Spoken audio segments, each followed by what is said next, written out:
chat restrictions to calm the chaos, but even she was too stunned to react. What had she just witnessed? Defeating an owlbear that she could understand. After all, she wasn't naive enough to underestimate an NPC living in a high-level zone. There had to be a reason for his survival.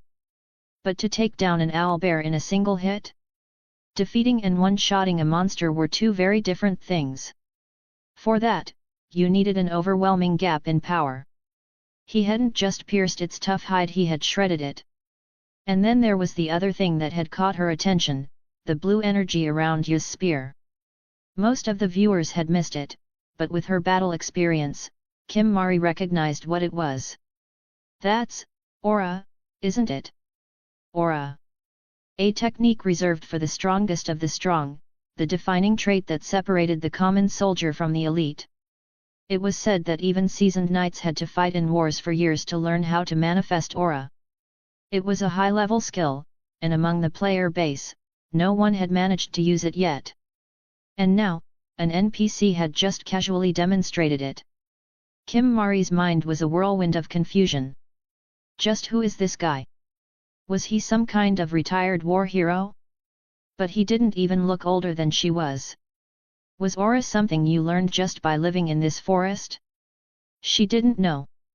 Thoughts swirled through her head, one after the other, disappearing just as quickly.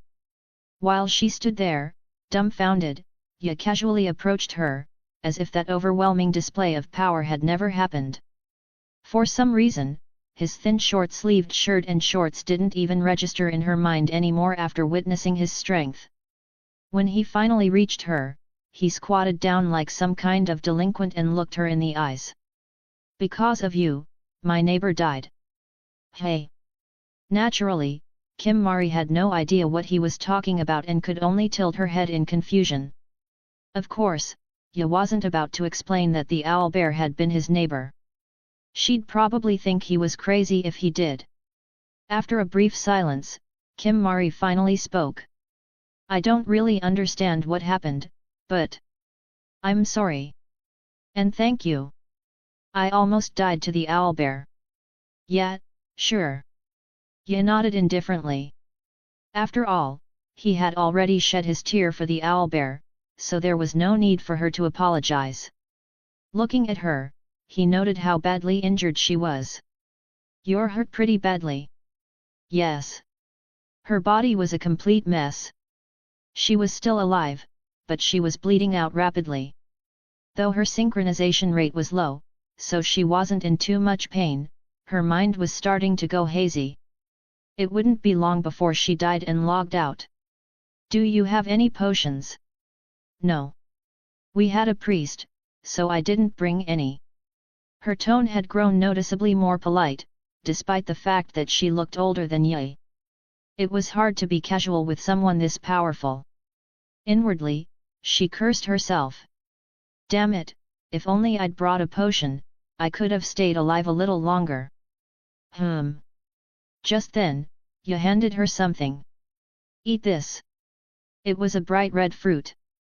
It didn't look like an apple, nor any other fruit she recognized. Clearly, it was some kind of in-game specialty. She felt a flicker of hope and asked him, is this a healing item? Nope. It's just tasty. Thought you'd like it before you die. Yu casually mentioned that at least if she was going to die, she might as well enjoy something good.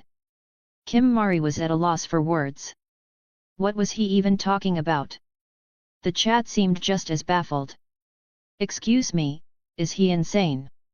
Hey, show some respect to Yu. Ah, I get it. When someone's dying, you give them something tasty, right? Various reactions popped up in the chat.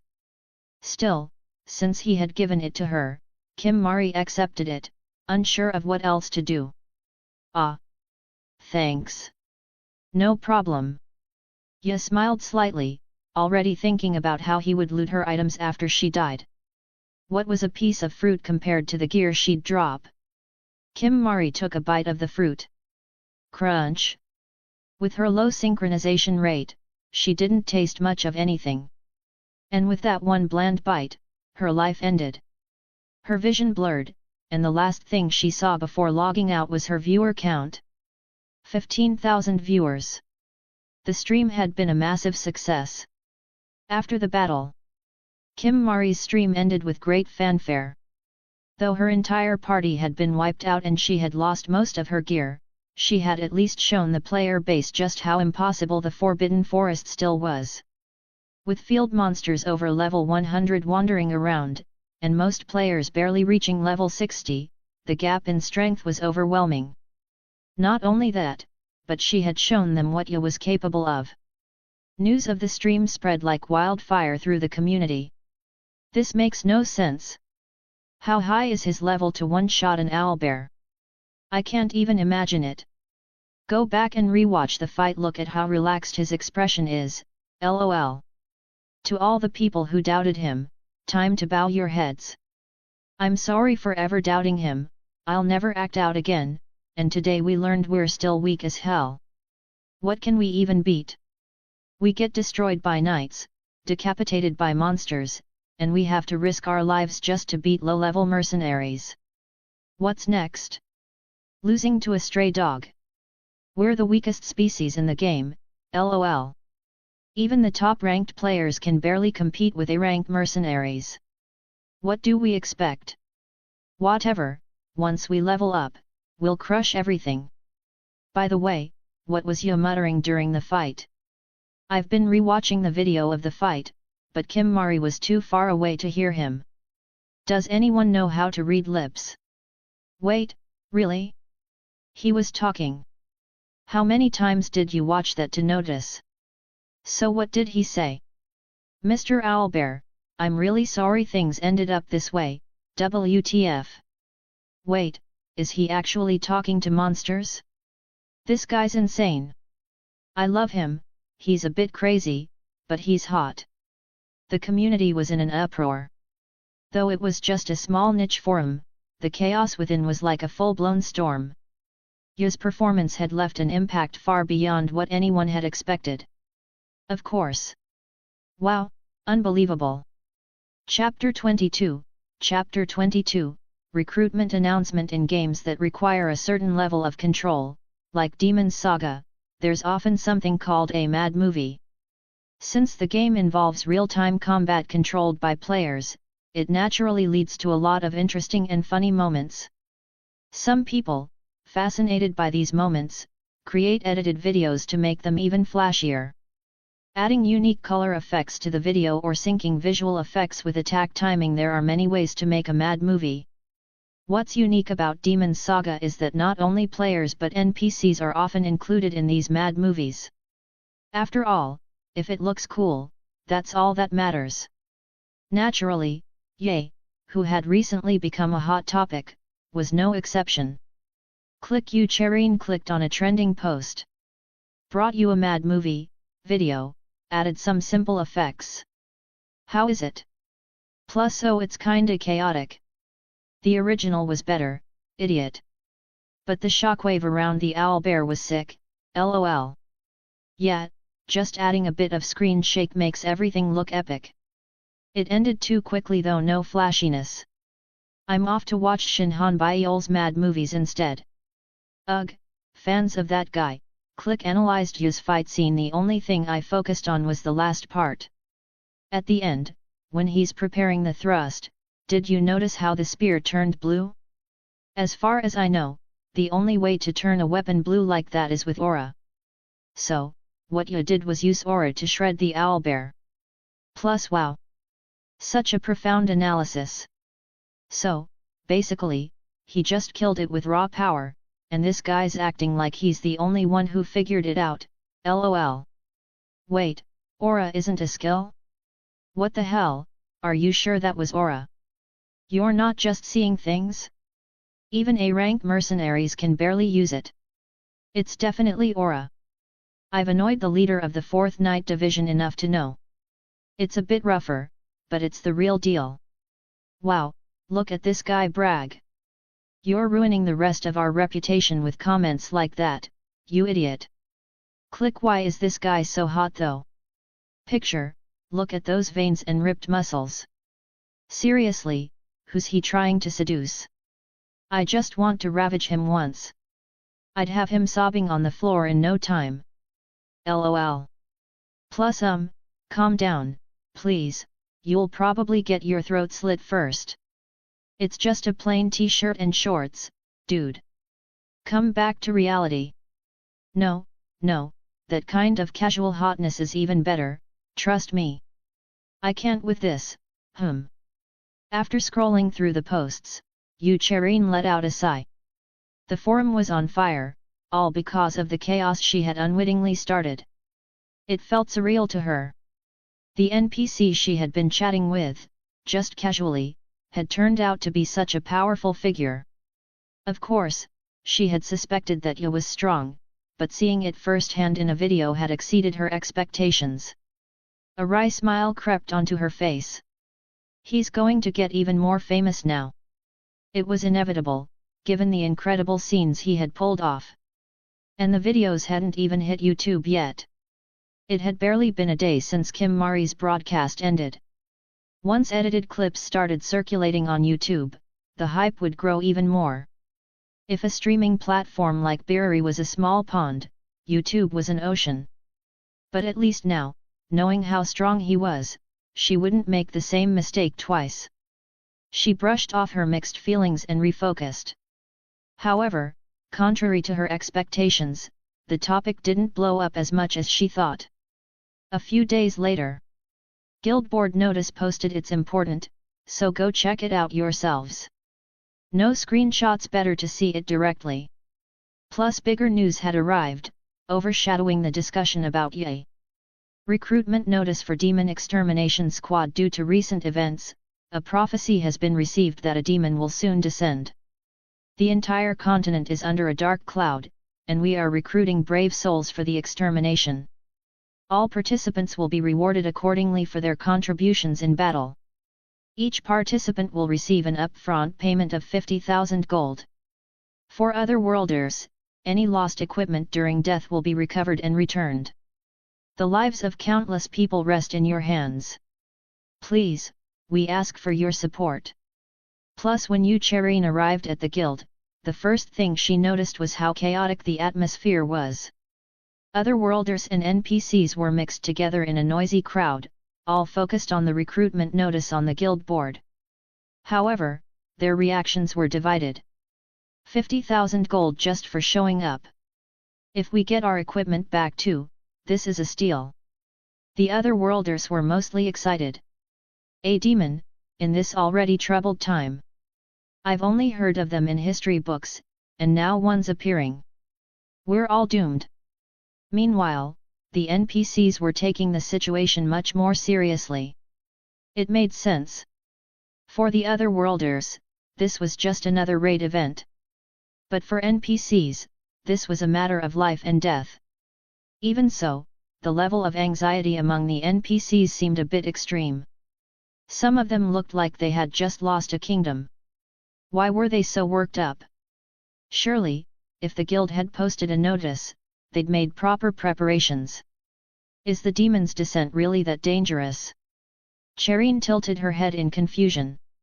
As an Otherworlder, she had no information about demons at all. From the way they were gathering people, it was clearly a raid event. But as for the demon's strength, appearance, or abilities, they knew nothing. The only responses Otherworlders could have were either excitement about new content or joy at the chance to earn some free money. 50,000 gold was a decent amount. Roughly equivalent to 500,000 won, that kind of cash was hard to pass up for Otherworlders who were always strapped for funds, whether it was for gear or potions. However, the carefree attitude of the Otherworlders seemed to rub the NPCs the wrong way. Their AI was advanced enough to analyze player behavior and draw conclusions. Isn't this a bit much? An NPC adventurer who had been reading the notice with a grim expression finally spoke up. We're here worrying about whether our families will die, and you're over there celebrating? Do you really think this is the time to be so happy? In short, he was telling them to read the room. Naturally, the Otherworlders weren't exactly the type to respond with, "Oh, I see, sorry about that." What's his problem? Why do we have to get chewed out for enjoying the game? Tensions rose. Several NPC adventurers stood up, fists clenched. Damn it, I can't take this anymore. Today's the day you otherworlder bastards pay. Get out of our world, right now. A brief brawl broke out, NPCs and otherworlders trading punches. Thankfully, a guild receptionist arrived to break it up, but the tense atmosphere remained. It wasn't an uncommon occurrence. NPCs who didn't like otherworlders often picked fights with them. After all, from their perspective, otherworlders were unwelcome guests. And the things otherworlders had done in the early days of the game weren't easily forgotten. As a result, conflicts between NPCs and otherworlders were fairly common in the game world. After all, who would like people that treated them like they were fake? Watching from the sidelines, Eucherine could only smile bitterly. Later. So, that's what happened at the guild. After checking the notice, Eucherine relayed the news to Ye, as part of their contract from a few days ago.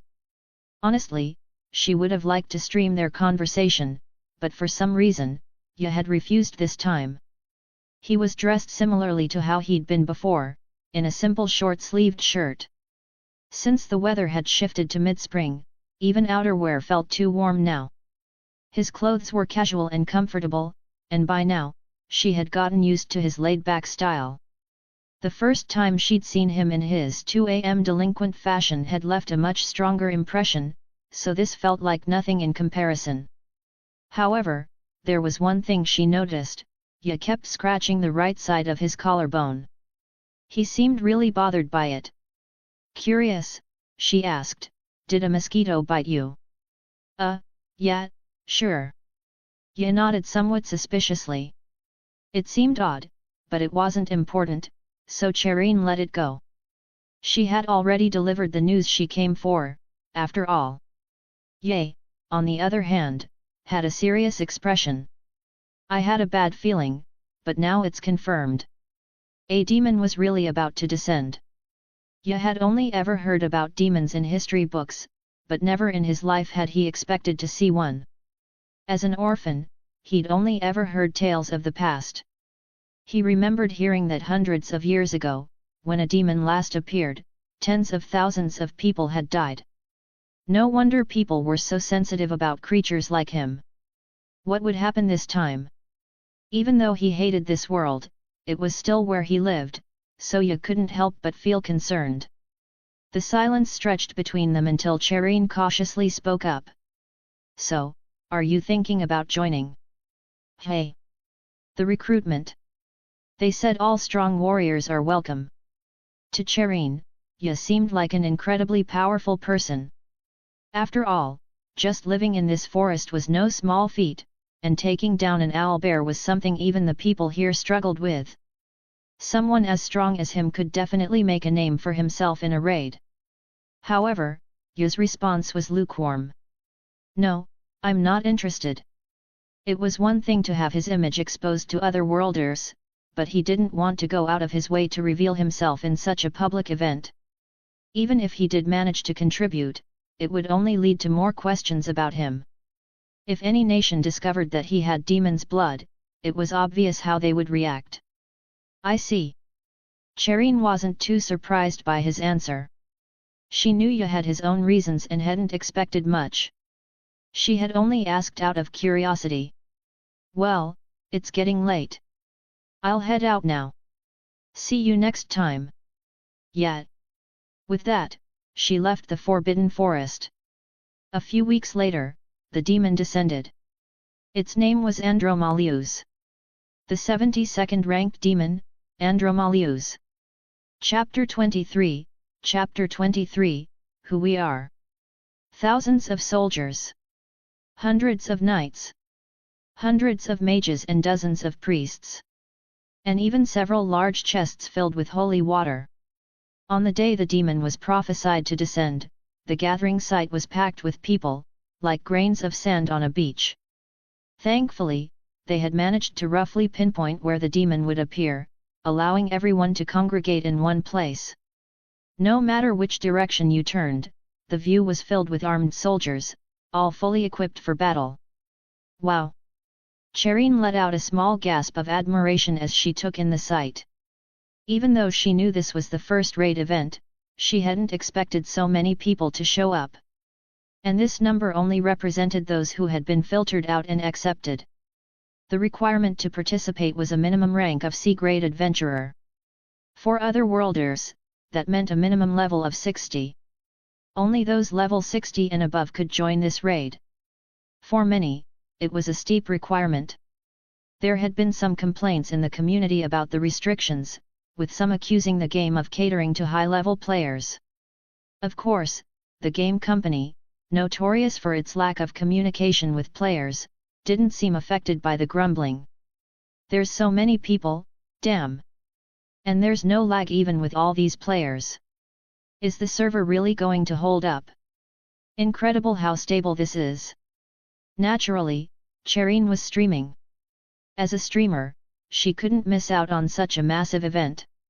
However, with so many streamers gathered in one place, her viewer count wasn't inflating as much as she had hoped. As she looked around in fascination, she noticed something strange. Most of the people stationed at the front lines were players like her.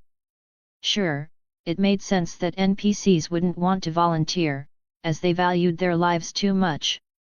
But even so, there seemed to be a disproportionate number of players at the front. She even spotted mages and priests, classes typically meant for the rear, standing up front.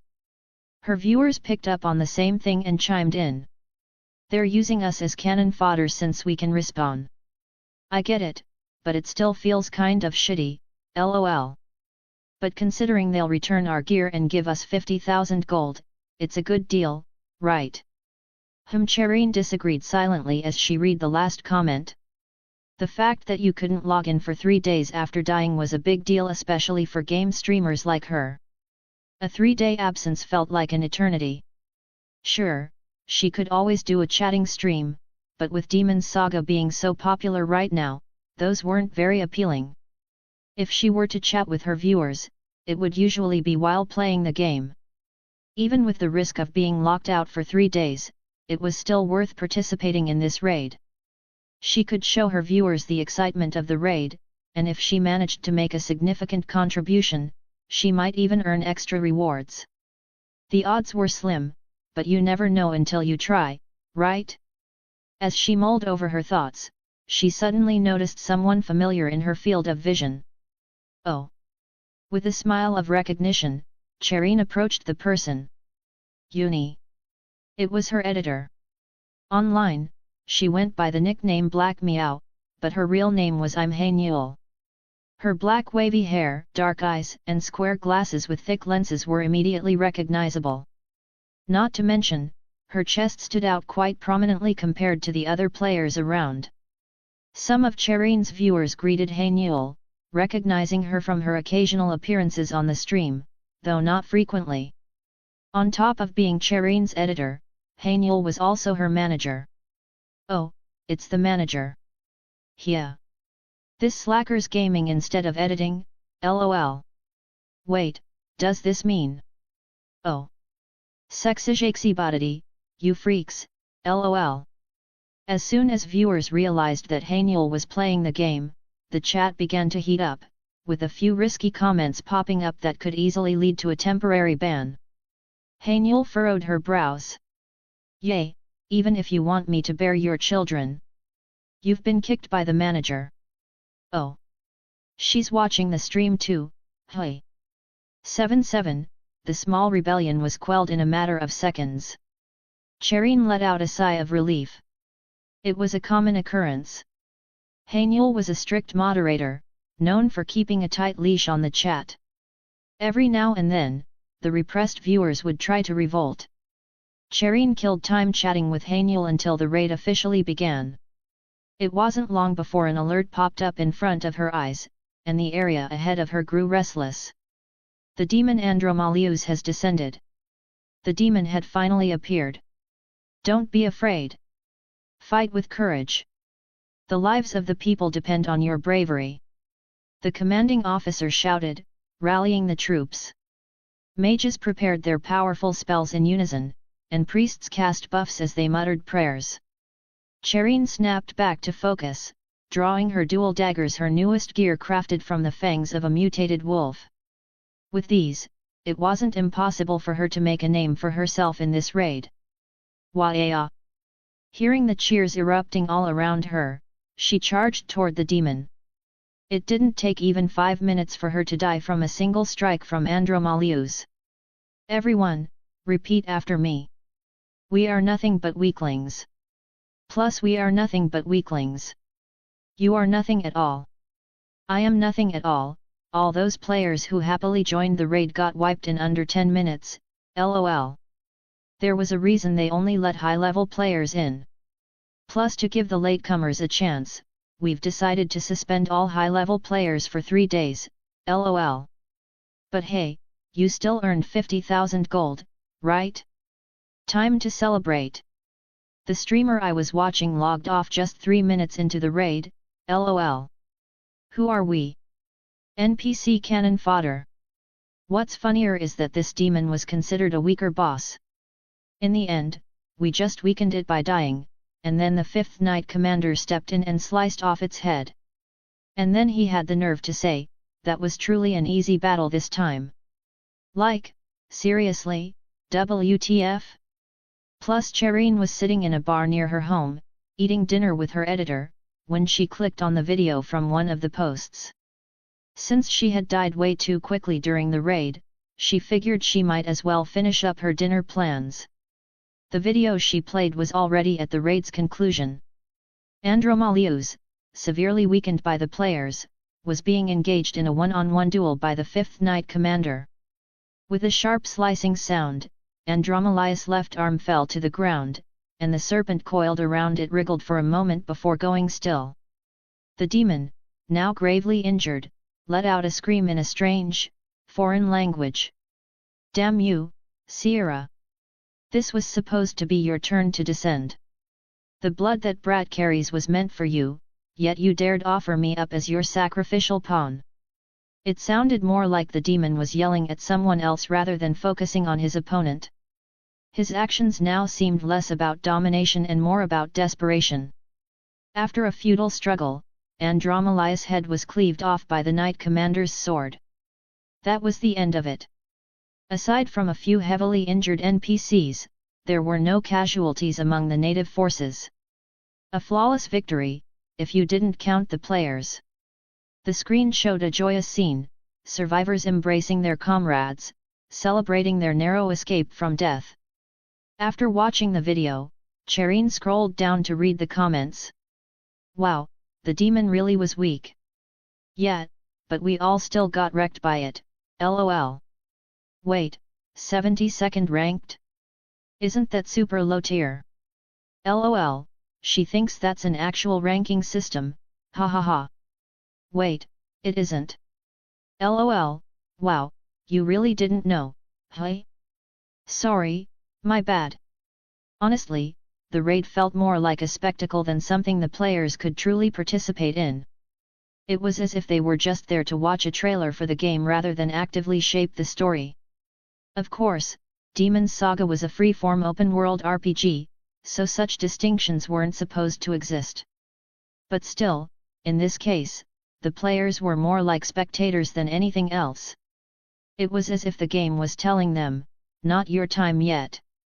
The difference in level between the demon and the players was just that massive.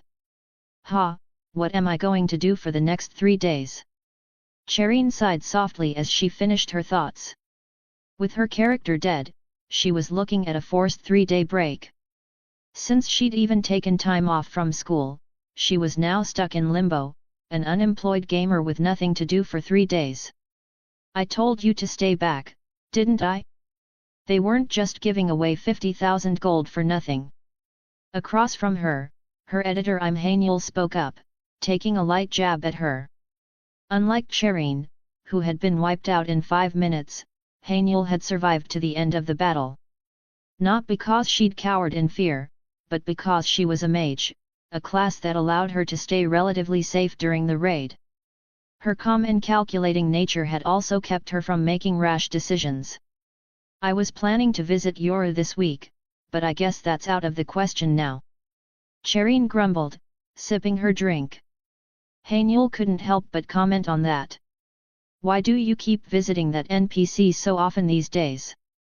Well, you told me to try getting closer to him, didn't you? I did, but... Cherine had been spending almost all her time in the game lately. As her editor and an older sister figure, Hanyul wanted to tell her to live her real life a little more. Even though Hanyul herself was a hikikomori who spent most of her time editing in her room, she still couldn't help but feel a bit concerned. There had been cases where players became too attached to NPCs that felt almost human. It was like a modern-day Pygmalion syndrome. With how immersive the game's sync system was, including sensory feedback and the option for a 19+ mode, it was no wonder some players formed emotional attachments. It was understandable, but Hanyul knew that losing oneself in such relationships could be dangerous. After all, NPCs weren't real. Becoming too deeply involved could only lead to heartache later on. It was crucial to keep fantasy and reality separate. However, even Hanyul couldn't help but feel curious. Yoru, the NPC she had seen in the videos, was indeed intriguing. So, it wasn't too surprising that she found herself wondering about him. Maybe I should pay him a visit. With Cherine stuck in a forced hiatus for 3 days, Hanyul wouldn't have any editing to do. The idea of checking out Yoru herself didn't seem like such a bad one. As she quietly sipped her drink, her eyes grew more thoughtful. Note: so far this story is published up to chapter 35 on my Patreon, go check it out. Do you know what an electronic ankle bracelet and my demon mark have in common? They both get you branded as a criminal if caught. Though, to be fair, getting caught with an ankle bracelet just earns you social disdain, while getting caught with my mark could get me executed. So, yeah, I'd say I'm more of a high-risk criminal. Another similarity is that neither can be removed by choice. Oh, and there's one more thing they both share, they both need to be recharged. But while an ankle bracelet is charged with electricity, my mark gets recharged with sunlight and air. And by the way, during this charging process, my feet need to stay grounded, and I must be in open air. Really weird conditions, right? Why do I even have to recharge it? It's not like I gain some amazing demonic powers afterward. I mean, charging an ankle bracelet doesn't make it shoot lasers or anything. No, the reason for charging it is pretty much the same as for the ankle bracelet, to avoid problems. If the battery dies on an ankle bracelet, the cops come after you for violating the law. In my case, if I don't recharge my mark, I get some nasty side effects. The mark starts to itch. At first, it's like getting poked with tiny, thin needles, right at the spot where the horn-shaped mark is. And the longer I go without recharging, the worse it gets. If I leave it too long, the itch becomes unbearable, more like a sharp, burning pain. Honestly, it's less charging and more programming. It's like my mark is designed to punish me if I try to hide my true nature for too long. After suffering through this enough times, I think I've started to understand the mark's message: don't hide that you're a criminal. Your blood was tainted by evil from birth, so don't even dream of living peacefully among people. Ugh, damn it. This demon mark is such a pain. It can't go 5 minutes without trying to make my life miserable. Normally, though, I don't let it get this bad. Recharging it only takes a few weeks, tops. And all I have to do is go outside, strip off my shirt, and soak up some sunlight. Even in winter, I just light a fire nearby and let the sun hit me for a bit. But lately, I haven't been able to do that. Who knows when or where some wandering player might show up and spot me. I can't exactly go around flaunting my mark. It's been weeks now. Ha! The itching has been getting worse every day. The day after a light dinner with Cherine, Hanyul, her editor, lay down in her capsule and logged into the game. Once Cherine's ban was lifted, she would be busy again. So, she figured she might as well try to visit Yora while she had some free time. After all, before she was an editor, she was also a player. She gathered a few basic items and stood at the entrance of the Forbidden Forest. She was dressed in a low-level mage's robe, carrying a basic wand for beginner mages, along with fatigue potions and low-tier mana potions. Everything she had on was expendable in case she died. In other words, she was well prepared. But, how do I even get in? Standing at the edge of the forest, she hesitated. Sure, she was over level 60, but nowhere near strong enough to force her way through the Forbidden Forest. And it wasn't like she could use stealth like a rogue. She was stuck from the very beginning. But of course, she hadn't come here without a plan. It wasn't foolproof, but she had something in mind. Haniel was a rare breed among mages, she specialized in support magic. She wasn't great in direct combat, but she excelled in defensive spells and buffs. And one of the more interesting spells she had recently learned was flight. It wasn't exactly practical in a fight and drained a lot of mana, but it seemed perfect for navigating the Forbidden Forest. This should work, right? Of course, she had some doubts. How would she manage her visibility from above? What if her mana ran out mid-flight and she fell? Whatever. I'll figure it out. She decided not to overthink it. If she tried to account for every possible variable, she'd never even get started. Yora was a rare NPC to meet, and while it would be great if she found him, it wouldn't be the end of the world if she didn't. With that in mind, she activated the flight spell and took off into the air, completely unaware of how vast the forest was. It was only a few hours later that she ran out of mana and crash-landed in the middle of the forest.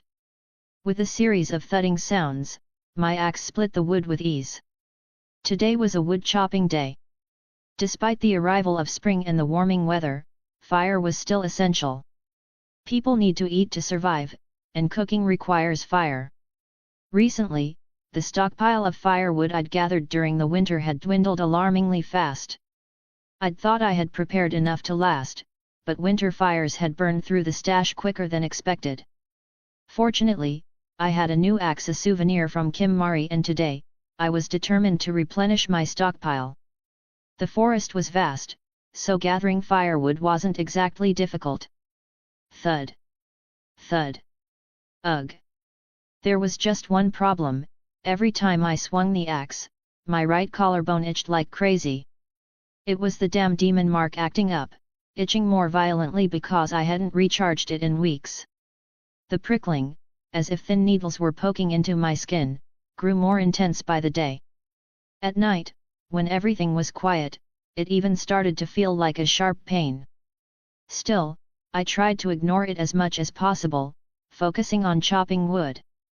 I reminded myself of how I pushed my focus outward to cope with berserk mode, trying to clear my mind by concentrating on the task at hand. Thud. Thud. Crack. The rhythmic sounds of splitting wood echoed through the quiet forest. With the warmer weather, I started to sweat, and my thin t-shirt became damp and clingy. But the itching wouldn't stop. Ack. Thud. I finally gave in and threw the axe to the ground in frustration. This itching was driving me insane.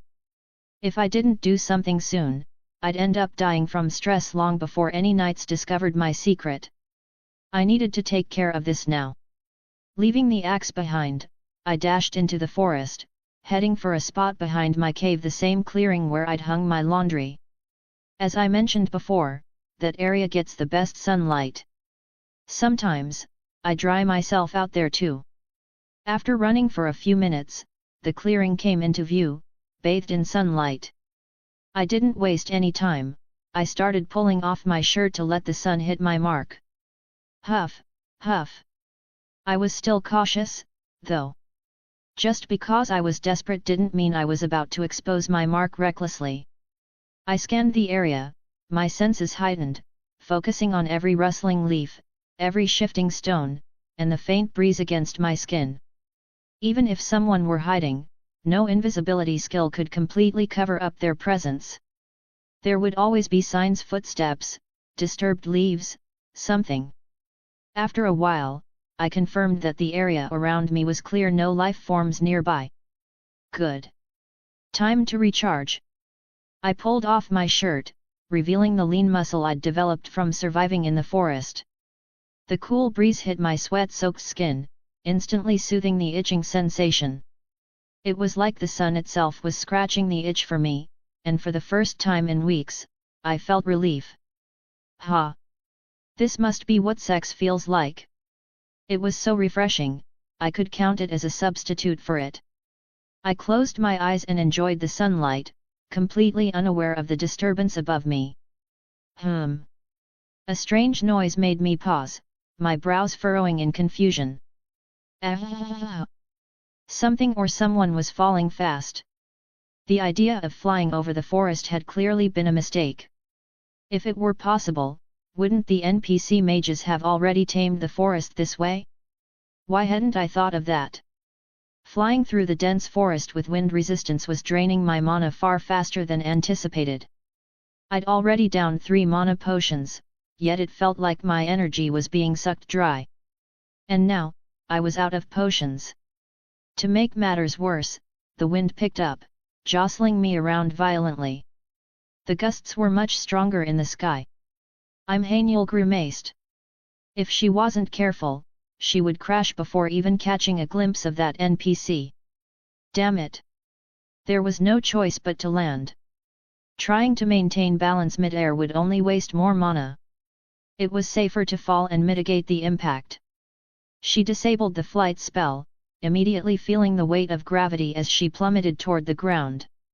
The forest floor rushed up to meet her at an alarming speed. A flicker of fear flashed through her, but she kept her focus and quickly cast 2 spells, a mana shield and a wind spell.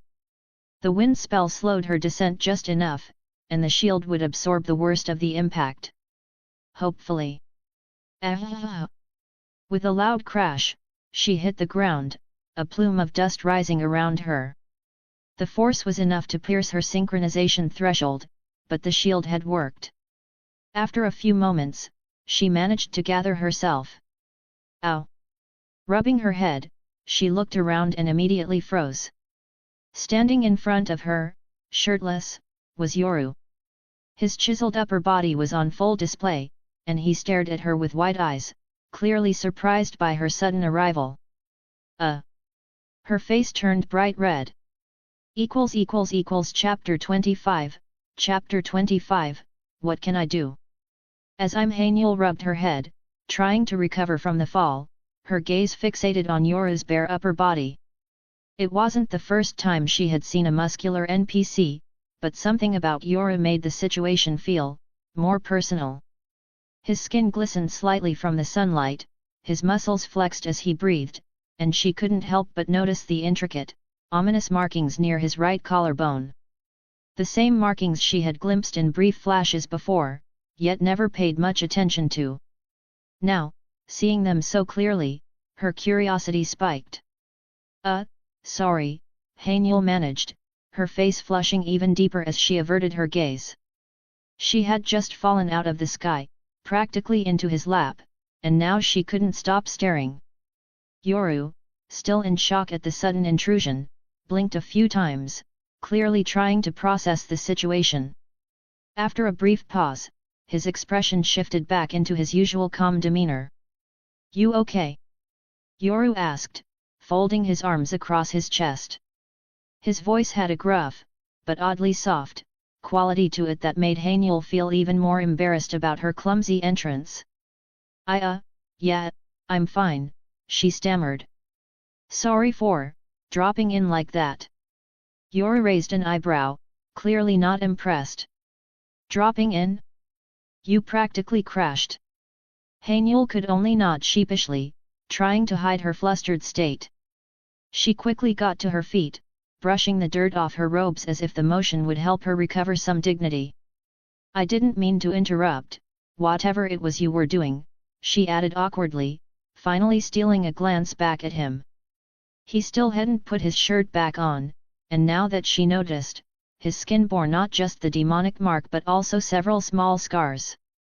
Evidence of a life lived on the edge. It only made him more intimidating. Yoru gave a nonchalant shrug. It's not a big deal. Just didn't expect anyone to fall out of the sky in the middle of my relaxation. The word relaxation was somehow both amusing and strange, considering how serious he looked. Still, Hanyul could feel the weight of her curiosity pressing on her. The markings on his collarbone, it wasn't something you saw on an ordinary NPC, not even in a game world like this. Unable to contain herself any longer, she blurted out, "That mark, on your collarbone. Is it something special?" Yoru's eyes darkened almost instantly, his calm expression hardening. He instinctively reached up to touch the mark, his fingers brushing the skin there as if he were suddenly aware of its presence. "You shouldn't ask about that," he said in a low, clipped tone, his demeanor shifting to something more guarded. Hanyul immediately regretted asking, the tension between them growing thick. "Oh right, sorry. I didn't mean to pry, I just..." Yoru sighed, rubbing his temple. He seemed to debate something internally before he spoke again, this time with a hint of resignation in his voice. "It's not something I like talking about. Let's just say, it's a reminder of something I'd rather not dwell on." Hanyul could sense that pushing the subject any further would be a mistake. She quickly changed the topic. "I, actually came here to see you. Well, not like this, I mean properly. I wanted to ask you some things." Yoru raised an eyebrow again, this time with genuine curiosity.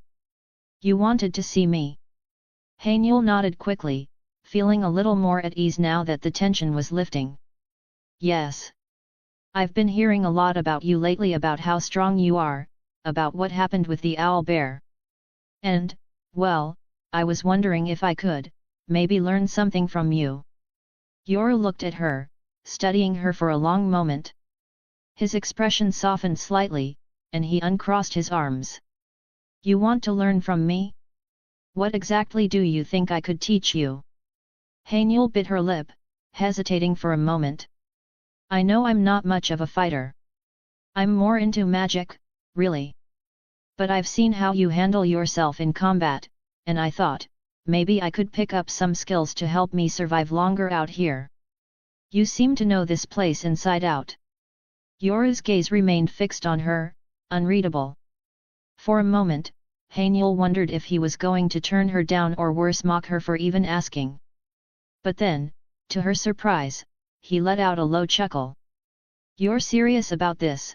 he asked, his voice lighter than before.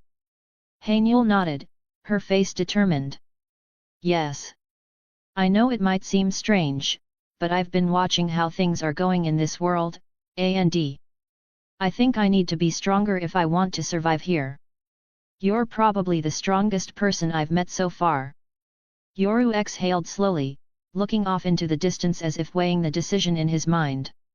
Finally, he turned back to her and gave a small, almost imperceptible nod. "All right. I'll teach you. But don't expect it to be easy." Hanyul's eyes widened in surprise and excitement. "Really? You'll teach me?" "Don't get too excited," Yoru warned, his tone still serious. "I'm not the kind of teacher who's going to go easy on you. If you want to learn from me, you'd better be ready to work hard." Hanyul grinned, despite herself. "I can handle it." Yoru sighed again, though this time there was a hint of amusement in his expression. "Fine. We'll start tomorrow. For now, get out of here before someone else falls out of the sky." Hanyul laughed awkwardly, finally beginning to relax. She turned to leave, but not before glancing back at Yoru one more time, still marveling at the strange turn of events.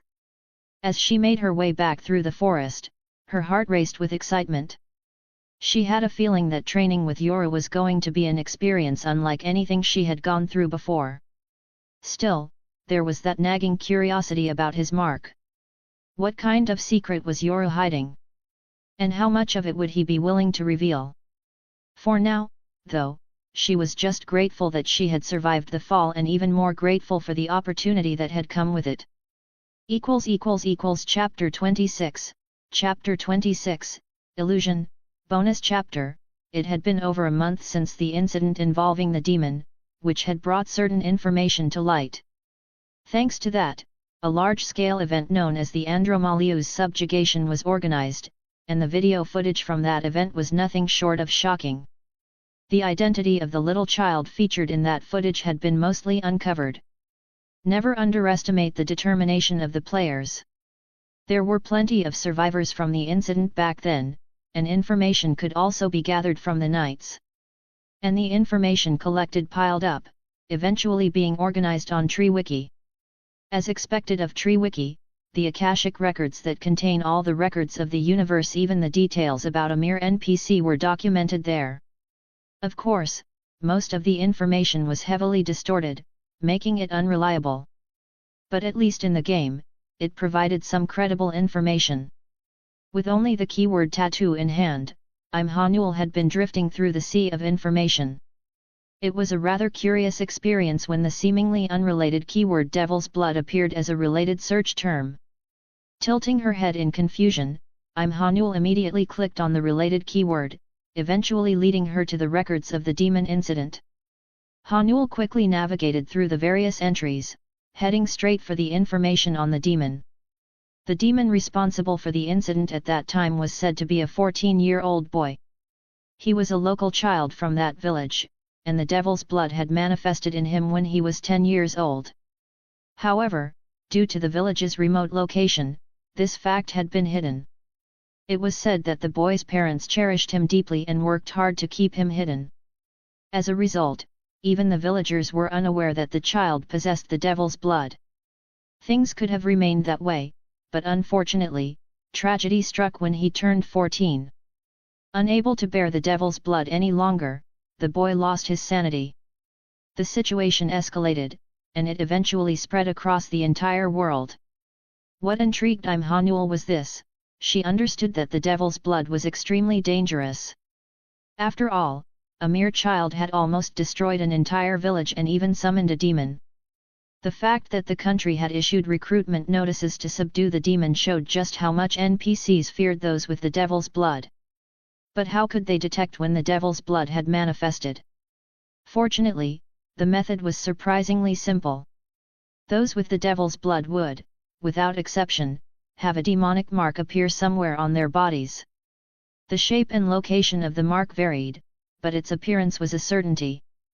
In fact, when they examined the boy's corpse after the incident, they found a tattoo, a sinister mark resembling the claws of a demon.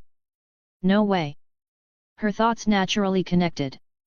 The horn-shaped tattoo on Ya's collarbone and the way he desperately tried to hide it. Ya was a possessor of the Devil's Blood. This realization left Hanul in a state of shock. Wanting to know more, she eagerly searched for further information on the Devil's Blood. However, perhaps because the information had only recently been made available to players, no matter how hard she searched, there wasn't much information to be found. The only thing she could confirm was that those who possessed the Devil's Blood were considered extremely dangerous. As a result, the people in that world executed anyone whose blood had manifested. At this point, Hanul couldn't help but feel a bit of sympathy. From her perspective, those born with such blood were still human. They were simply born with that blood. The world just refused to accept them. So, that person too. Hanul thought. She was beginning to understand why Ya lived in such a dangerous forest. He was a possessor of the Devil's Blood, and by the world's logic, he was at risk of being executed. But somehow, he had escaped that fate and had survived in the forest until adulthood.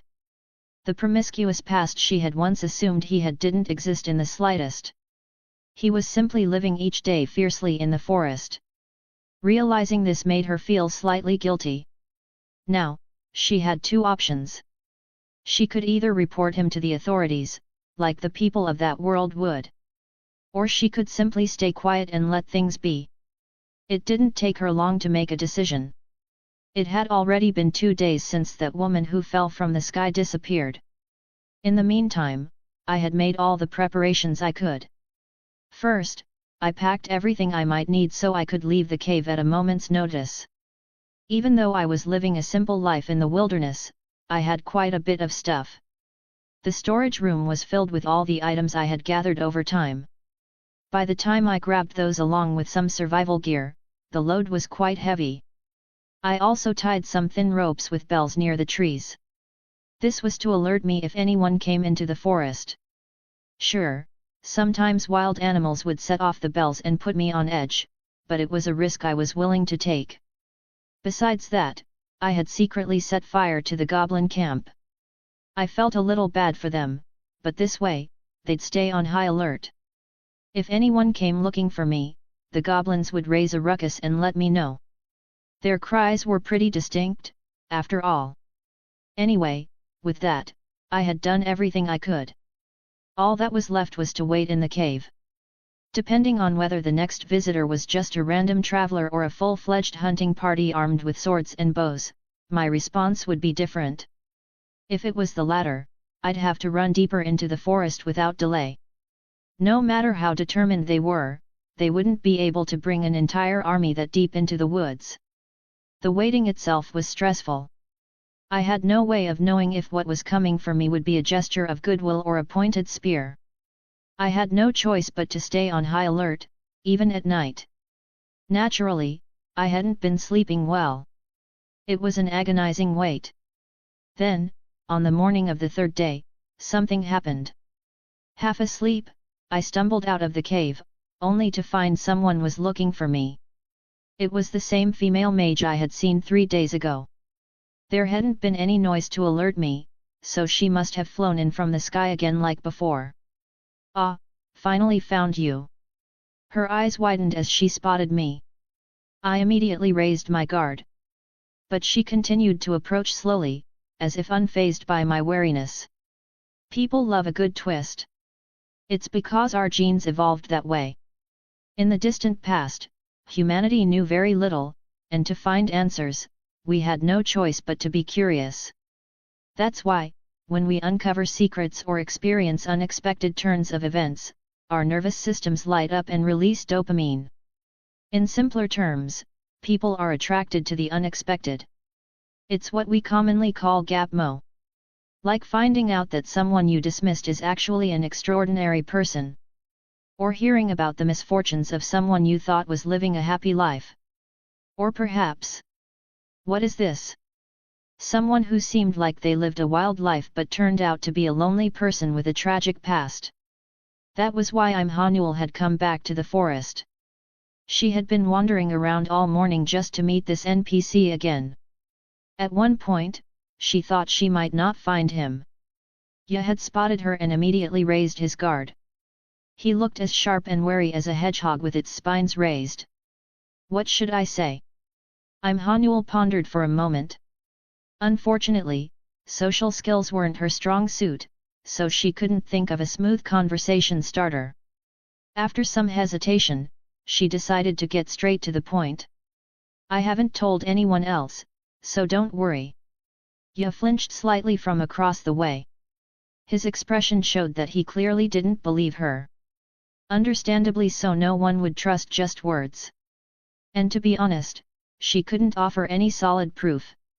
As an NPC, he couldn't see her world after all. But she could show him through her actions. Gathering her courage, she pointed at his right collarbone. He was still wearing a short-sleeved shirt, probably to cover up the mark. Let me see that for a moment. Well, asking someone to show you their body right after meeting them again, if this were reality, she'd be dragged to the police station. But Ye didn't seem to care much about such things, so she let it slide. At first, Ye was suspicious. Asking to see his collarbone right after they met again was far from a normal request. Don't worry, I won't take any pictures or anything. Despite her somewhat strange request, Ye hesitated for a moment before showing her the mark. After all, she was someone who had already seen it once. And even if she tried to take a screenshot, he could react immediately with the player's eye. Not that it mattered, he could always flee into the depths without hesitation. As he pulled down his shirt slightly, she took a step closer to him. Then, she began to gather magic into her hands. Do you have any idea how many points I spent to learn this spell? Slowly, Ya's mark began to fade from view. To be precise, it wasn't disappearing, it was just being concealed from sight. She was using an illusion magic she had recently learned. It wasn't particularly useful in battle or everyday life, but there was no better spell to show goodwill.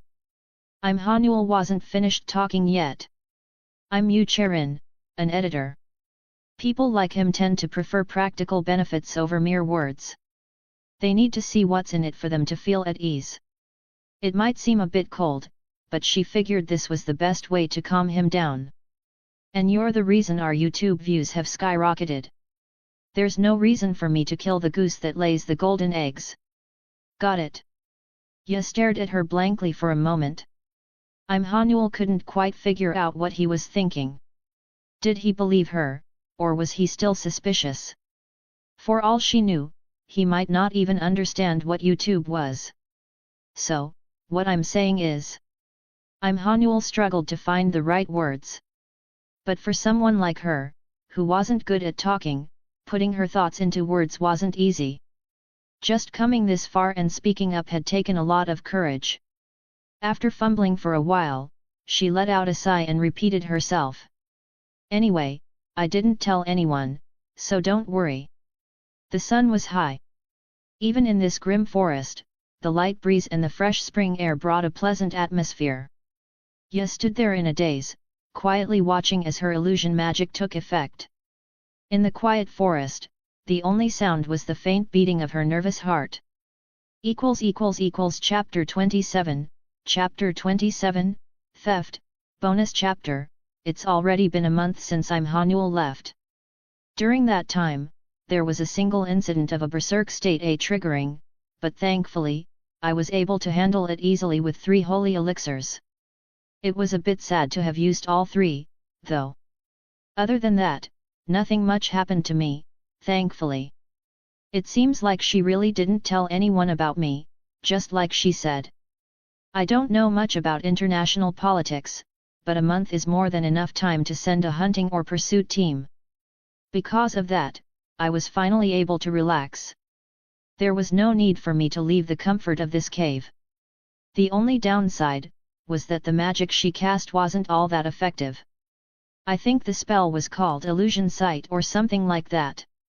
That sounded right. Unfortunately, I didn't know much about magic. Spending all my time in the forest, I rarely encountered those high-class mage types. If I'd known a bit more, maybe I could have prepared for Hanuel's visit better, but I decided to let it go since everything turned out fine in the end. In any case, Illusion Sight was a rather inconvenient skill.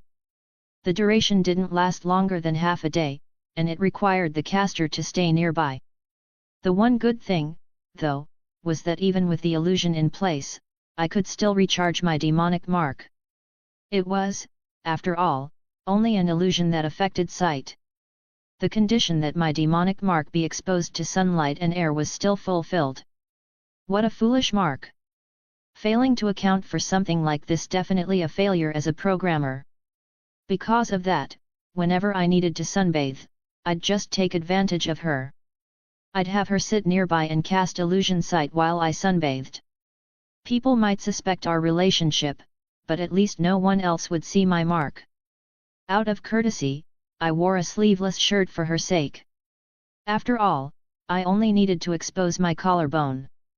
Honestly, I didn't mind going shirtless, but she freaked out so badly last time that I decided to hold back. Apparently, it's improper for a guy to show his body so casually. Moments like that remind me just how much the world has changed. Of course, even now, with me just in a sleeveless shirt, she was still embarrassed. She couldn't meet my eyes, and her face was as red as ever. It seemed like she had zero tolerance for seeing a man. Every time I saw her like that, I wanted to tease her a little, but I held back. She was still holding onto the bombshell of knowing about my mark. So, that's how I ended up with one more visitor to my forest. Because of her editing work, she couldn't come too often, though. Naturally, Yu Cherin had also been visiting regularly over the past month. Her visits were always welcome since she usually brought some new information with her. She had been faithfully keeping her promise from last time. Of course, not everything she brought was groundbreaking news. Most of the time, it was trivial things, like some fight between an outsider and an NPC or the discovery of some treasure somewhere. These things didn't really concern me, but they were entertaining enough to help pass the time, so I enjoyed listening. However, the information she brought today was much bigger. "Yay, listen to this!" she exclaimed, clearly excited. "You remember that demon that descended recently? The one called Andromalius?" "Yeah. Well, the arm we got from him was stolen. It's only natural for items to drop after successfully completing a raid. After all, if that didn't happen, the players would throw a fit. Of course, Demon's Saga was no different, and even Andromalius, after being defeated, left behind an item. Specifically, it was Andromalius's left arm, coiled with a serpent. Even though his body burst into flames and disintegrated right after his death, his left arm somehow remained intact. Of course, it didn't end up in the player's hands. The sole item dropped from the raid was immediately handed over to the Empire. It made sense, considering the one who had cut him down was the commander of the Fifth Knights, and no one was going to leave such a dangerous demonic artifact in just anyone's hands. That demonic arm was scheduled to be transported to the church and sealed away for eternity. Since no one could use such a cursed thing, they intended to make sure no one ever could. However, that plan unfortunately fell apart in the end. The carriage transporting the arm was attacked by an unknown group of assailants. Naturally, the carriage was guarded by dozens of knights. Some of the guards were even otherworlders standing in for soldiers. Though there wasn't a commander-level superhuman present, their force was more than enough to scare off ordinary bandits. And yet, they were ambushed. The assailants struck while the carriage was camped, trying to steal the vault inside. Of course, the knights, being experienced in such matters, had set up lookouts in advance. Hey? Who the problem was, the attackers were exceptionally skilled. Swish! With a chilling sound, two knights' heads flew through the air. Two of the assailants had struck with a single sword slash, decapitating the sentries. Both of the knights had sharp reflexes, but the assailants' blades were even faster. Still, there was a silver lining: the commotion had at least alerted the rest of the group. Thud! The sound of bodies hitting the ground echoed through the night. And that alone was enough to rouse the others from their tents. "Who goes there?" one of the knights shouted, waking everyone up. Seeing this, the assailants exchanged words. "I told you to handle it quietly." "Apologies, there wasn't much we could do about the noise from the bodies hitting the ground." There were 6 assailants in total. 5 of them wielded swords, while one stood empty-handed. From the looks of it, the unarmed one seemed to be in charge. However, their faces were all concealed behind masks, making it impossible to identify them. The unarmed one soon gave a command. "We can't finish this here. Let's go." And with that, the assailants fled with the item in hand, triggering an unexpected midnight chase. For the knights, the theft of the item was a matter of professional duty, so they had no choice but to pursue the thieves with all their might. Their efforts paid off, and they managed to capture one of the assailants. But no matter how desperately they chased, they couldn't quite catch up to the stolen item. The assailants were much faster than expected. Still, one knight, driven by determination, managed to reach the leader at the front of the group. "Hi-ya!" The knight let out a war cry and swung his sword. But the blade never reached its target. The unarmed assailant unleashed magic from her hand. Crackle, crackle! Flames erupted, bright and fierce like fireworks.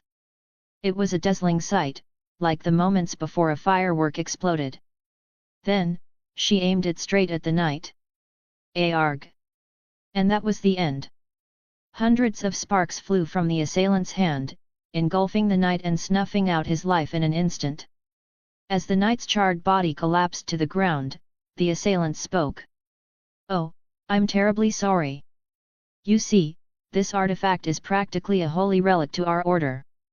The display was so overwhelming that the knights halted their pursuit. And with that, the assailants made their escape, vanishing into the night. "No, you see, this was posted on the forum a few days ago. At first, I thought it was just some made-up story since it was only text. But then, rumors started circulating a few days later. Specifically, the rumor that Andromalius's left arm had been stolen. Wow, when I heard that, I realized the story was from an otherworlder who had participated in the raid. It would have been great if they at least shared some photos instead of just writing about it." I nodded. It seemed like something else was brewing that I wasn't yet aware of. Why had those assailants stolen the arm? It didn't seem like they were just planning to sell it. According to what Charon said, strange words like cult and holy relic had come up in the discussion.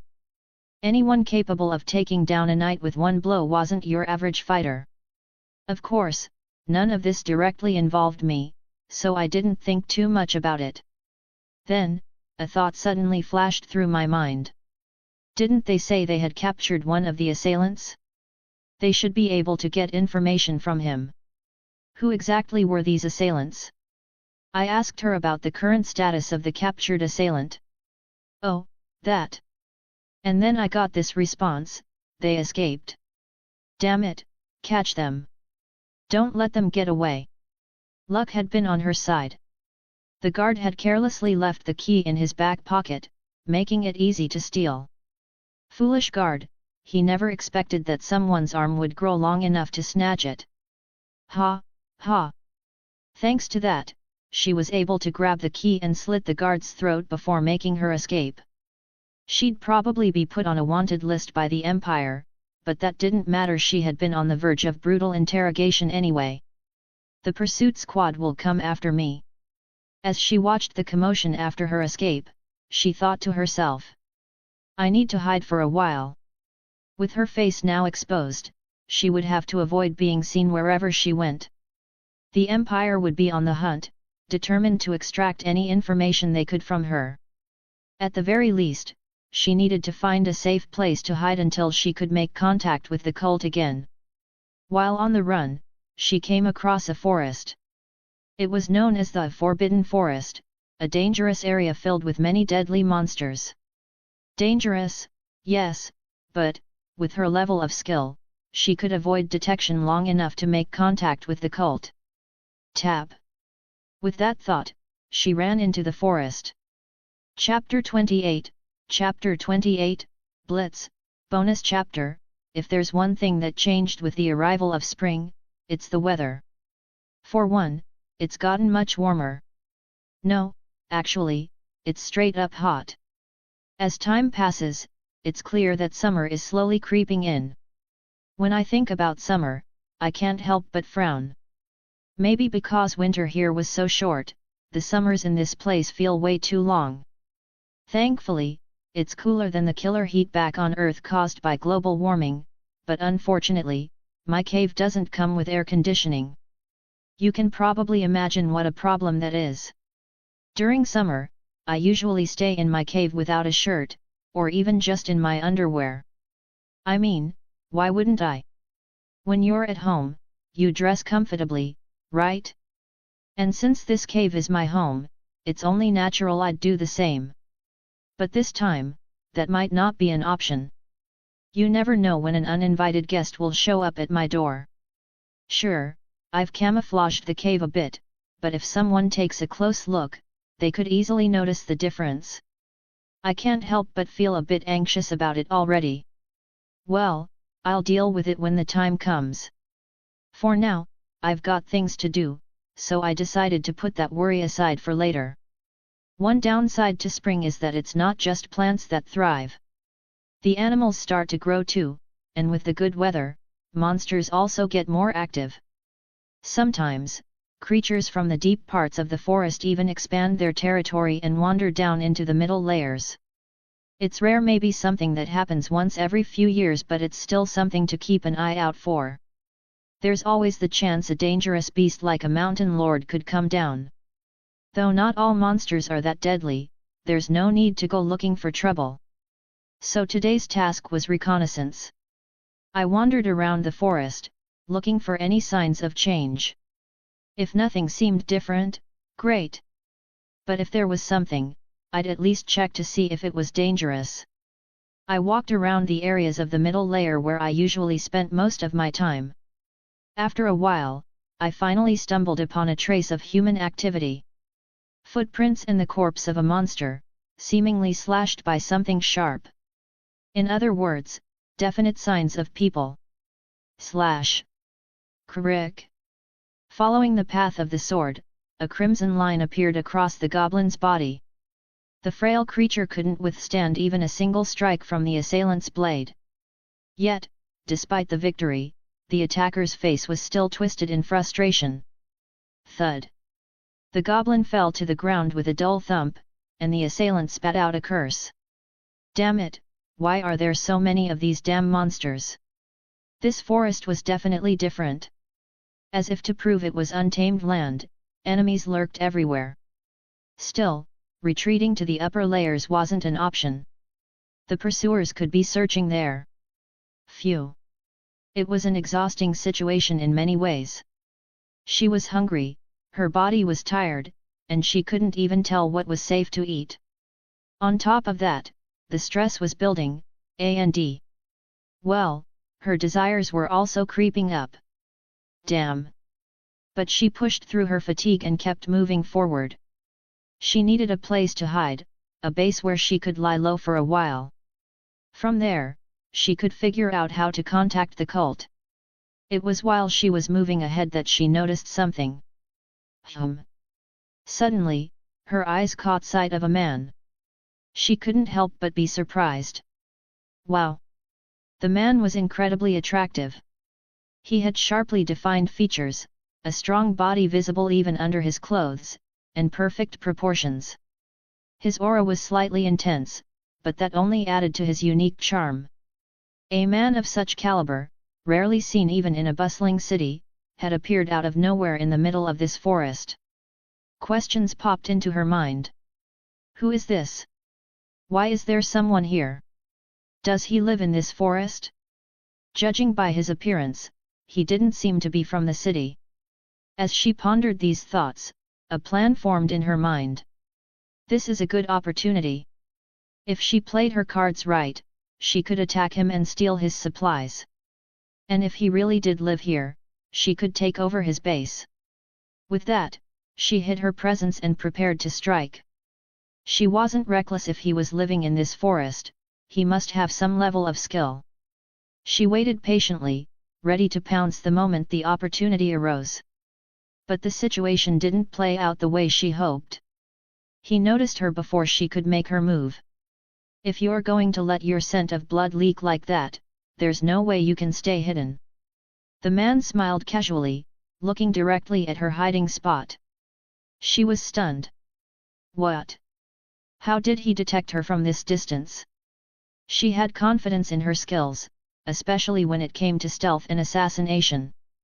She was, after all, the one who slit the throat of the knight guarding the carriage during the raid. She prided herself on her ability to remain hidden, yet he had already noticed her. Damn it! Tap! She bit her lip and charged toward him. She had no intention of retreating just because she'd been spotted. If the surprise attack didn't work, she would simply overpower him with brute force. Her sword flew toward the man, yay! Unfortunately, the strike was blocked by the dagger he pulled out. Clang! Sparks flew as her sword was deflected upward. She quickly assessed her opponent. He's strong. The sword she was using was a cheap, stolen weapon, but it was still steel. Yet he had easily parried it with a small dagger. She quickly realized this was not someone she could handle, especially in her current, exhausted state. Still, she had no intention of backing down. She had faced many powerful enemies before. And each time, she had been the one to walk away victorious. I just need to find the right moment. All she needed was a single opportunity to land a decisive blow. Even if he survived the strike, it would incapacitate him enough that he wouldn't be able to fight back. Clang! Clang! The sound of their blades clashing echoed through the quiet forest. She was on the losing end, clearly. Despite the fact that he was only wielding a dagger, it felt as if she were facing a massive greatsword. Every attempt she made to find an opening was immediately blocked. There was no doubt this was a strong opponent. Stronger than she'd expected, at least. But on the other hand, she was deliberately making it look like she was struggling. She exaggerated her movements, furrowed her brow, and acted as if she was being overwhelmed. This was to lure him into a false sense of security. As an assassin, she wasn't great at head-on fights. Her true strength lay in creating unexpected opportunities and striking from the shadows. And then, the opportunity she had been waiting for arrived. Ye pushed her back with a strong blow, causing her to stumble. Ugh! She grimaced, but inwardly, she was celebrating. Finally, a chance had opened up. She quickly pulled her sword back and prepared to thrust. The distance between them was too great for her sword to reach, but she wasn't worried. Just like she had done when she stole the guard's key, she had the ability to extend her arm. Whoosh! Her sword shot toward Ye. At first, he didn't react much, as it seemed she was still too far away.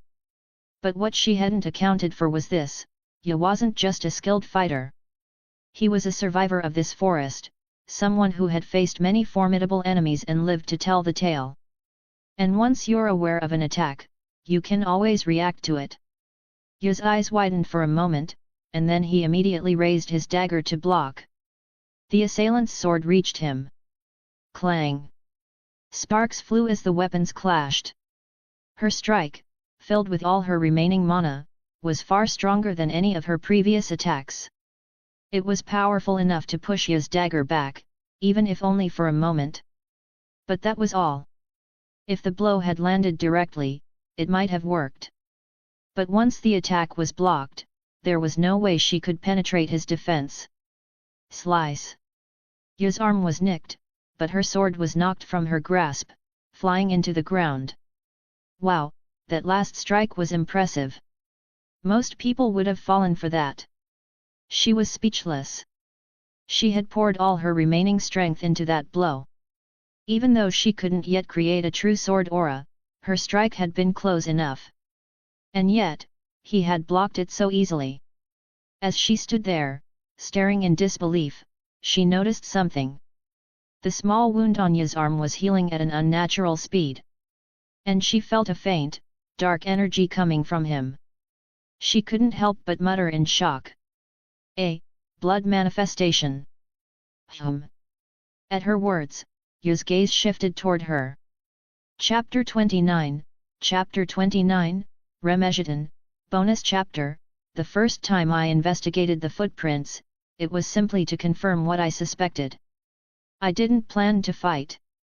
If the person had wandered in by accident, I just wanted to check who it was and then leave. There was no need to expose myself or cause any commotion. I would just observe from nearby, make a mental note of what was happening, and decide whether to be cautious of them or not. But I didn't expect the other person to notice me. At that point, I realized this was no ordinary individual. They had some skills. At the very least, this wasn't someone average. They could detect a presence. That thought was confirmed when they charged at me. The trajectory of their sword was sharp, and their movements were refined. Unlike me, who fights relying on instinct, this person had formal sword training. Which made me wonder for a moment. But why is someone like this here? With that level of skill, they could easily be a knight or an A-rank adventurer. Just to be sure, I activated my player's eye. By now, it had become almost a habit to use that skill whenever I encountered a stranger. Conditions not met. You cannot use the player's eye at this time. And with that, I saw a notification I hadn't seen in a long time, an inability to use the skill. This meant the person in front of me wasn't an otherworlder but a native of Gaia. And there were usually two reasons a Gaian would come here: either they were a veteran explorer gathering something in the area, or they were a criminal like me. Judging by their ragged appearance, it seemed more likely they were the latter. Someone on the run, chased into this dangerous forest. I wasn't the only one who saw this forest as a place to hide. Of course, few would actually dare to take action, but occasionally, it did happen. Even as I reached this conclusion, the fight continued. At one point, they went for a decisive blow, but I blocked it, sending their sword flying into the air. I had won the fight. Normally, that would have been the end of it, and I would have decided the person's fate. But then they said something strange. "You're a manifestation, no, a manifestation bearer, aren't you?" What?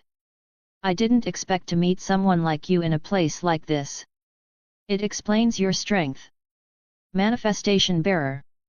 It was a term that referred to people like me, those with demon blood. Usually, they were called bearers or demon spawn.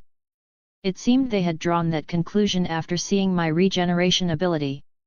Fast regeneration was, after all, a common trait of manifestation bearers. But that alone. Just from that. Regeneration wasn't a unique trait of manifestation bearers.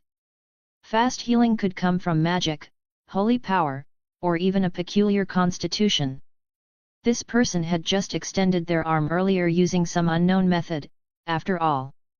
So, regeneration alone wasn't enough to conclude I was a manifestation bearer. I decided to feign ignorance. Manifestation bearer? What are you talking about? Are you suggesting I have demon blood or something? Ah, you're denying it. I understand. Many manifestation bearers are rejected by the world because of their power. They were almost certain. They went on to say that when manifestation bearers unknowingly use their powers, a dark energy leaks from them. Other people usually can't sense it, but someone trained like them could. Damn, there goes my plan to play dumb. They could actually feel it. Most people wouldn't even notice. What was even stranger was their reaction. Normally, when people realized I was a manifestation bearer, they would either try to kill me or report me. But this person, they looked at me with awe, as if they'd just discovered a rare treasure. They seemed like they were about to kneel in front of me, almost like a fanatic. As I stood there, somewhat dumbfounded, they spoke again. "I'll be direct. Would you consider joining our cult? We would treat you with the utmost respect. Simply being a manifestation bearer is valuable enough, but with your level of skill, you could rise to a leadership position immediately." By this point, I lowered my weapon. Not because I was interested in their offer, but because this required some conversation. The cult they mentioned had piqued my curiosity. And at that moment, I realized who they were. They must be the one who escaped a few days ago. I thought it had nothing to do with me, but to think they'd end up in this forest. Life is full of surprises. I looked at them and asked. "Who are you?" "We are Le Mejitan." They didn't hide it, answering in the tone of a salesperson. "To put it simply, we're a cult that serves demons. And we treat manifestation bearers like you with great reverence, as you can communicate directly with the demons." They continued speaking. "Isn't this world difficult to live in? Join us. Together, we can share in their power and build a kingdom of our own." Their voice was filled with enthusiasm, as if they were speaking to someone of great importance. They were practically trying to worship me. Honestly, I'd never been treated like this before, and it felt a bit strange. But I was still skeptical, so I responded. "Sorry, I'm not interested in cults." At that, their expression turned cold. "I see." They muttered under their breath. "Then I'll have to take you by force." And then they started doing something strange. Of course, they couldn't overpower me, so they were choosing a different method. Suddenly, they bit down hard on their arm, spilling blood onto the ground. Without regeneration like mine, a wound like that would be deadly in this forest. It meant they were trying to gamble with another tactic. Using the blood, they quickly drew a symbol on the ground, resembling a magic circle. I wondered what they were doing. Blood magic? Could they use something like that? Normally, such techniques would be considered dark magic. Even as I pondered, the magic circle began to glow. A faint noise accompanied the light, and then a voice came from beyond the circle. A strange, ominous energy emanated from the magic. I have answered. This is Lien. A chill ran down my spine. Damn it, it was a communication spell. I couldn't let them keep talking. I acted immediately, readying my dagger to throw. A faint aura surrounded the tip of the dagger as I hurled it at the person. What's your business? Yes, I'm reporting a thud. The dagger embedded itself in their forehead, cutting off their words. It was a grotesque sight. They collapsed to the ground, unable to continue speaking. Lien? Lien, what's happening? Answer me. Even after they fell, the voice continued to echo from the magic circle. It was a low, husky, and emotionless female voice. I held my breath, trying not to make any noise as I quickly used my foot to erase the magic circle. Such ominous things should be destroyed immediately. I'm asking again. Respond. Crackle, crackle. As the circle disappeared, the voice grew faint and eventually faded out completely. Only after I had erased the entire circle and the voice was long gone did I finally breathe a sigh of relief. Phew! What a strange person! Lemegeten? A cult that serves demons? Since Otherworlders players had started entering this world, all sorts of strange things had been happening.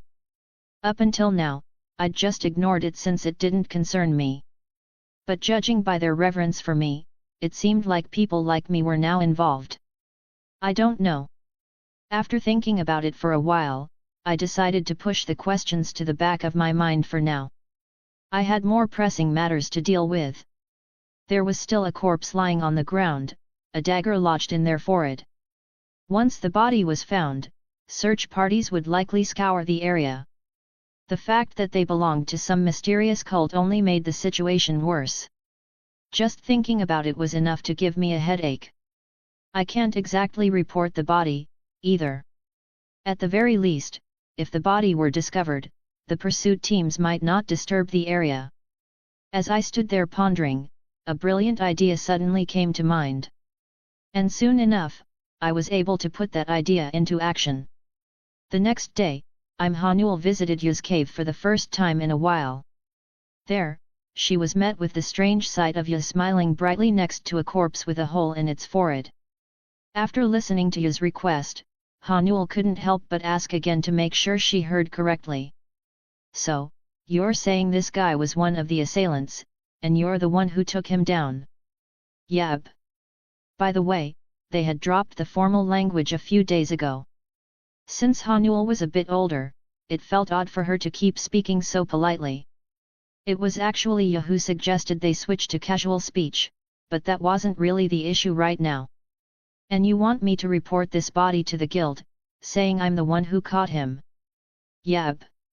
Do you really think they'll believe I took down someone like this? No idea. Sigh. Hanuel let out a deep breath. She was beginning to feel a headache coming on herself. Chapter 30, Agent. There wasn't any particular reason why Hanuel decided to visit Yu's cave. She just happened to have some free time for the first time in a while. With all the editing work and managing Charon's chat room, she didn't have much time to herself. So, she figured she'd drop by while she had the chance, but she didn't expect to stumble upon such a big situation. She felt troubled.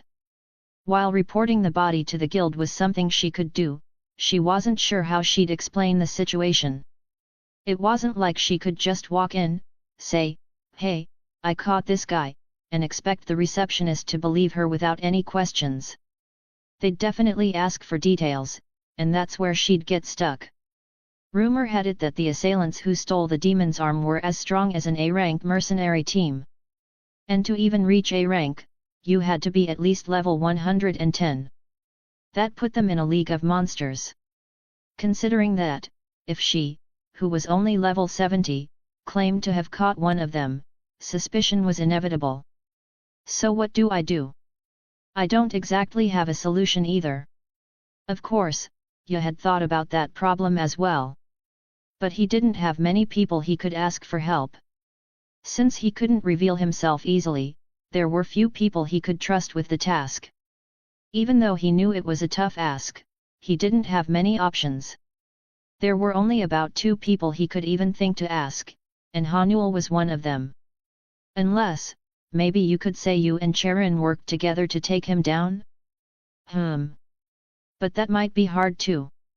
Ya's suggestion made Hanuel turn her head slightly, feeling a bit guilty. Ya noticed her discomfort and asked directly. You haven't told Charon about this yet, have you? He was asking if she still hadn't told Charon about her friendship with Ya. Her silence said it all. Ya quickly drew his own conclusion. Yet, you haven't told her. He didn't understand why she was hesitating. Ya worried that this might cause problems between them down the road. Well, they'll figure it out. For now, Ya decided to let it go. Maybe the subject was awkward for her, as Hanuel fumbled around for a way to change the topic and asked Ya another question. So, how did you end up killing him? He tried to contact someone right in front of me, so I killed him. Right in front of you? Yep. What the heck? Hanuel looked at him with a mix of disbelief and frustration. Ye, however, could understand why the assailant had acted that way. If the guy had tried to escape, Ye would have pursued him. Being a manifestation bearer, Ye was sensitive about any information that could expose him. The assailant knew that too, so he took the gamble of trying to call for help right in front of him. Either that, or he was just really stupid. As Ye thought about it, he turned to Hanuel again and made his request, this time with a bit more sincerity. Anyway, please help me out. I'll make sure to repay you generously. And while you're at it, could you also look into some information for me? It was at that moment that a quest window suddenly popped up in front of Hanuel's eyes. Quest, distorting evidence report the assailant you caught to the guild. Don't forget to pass along any useful information you've gathered.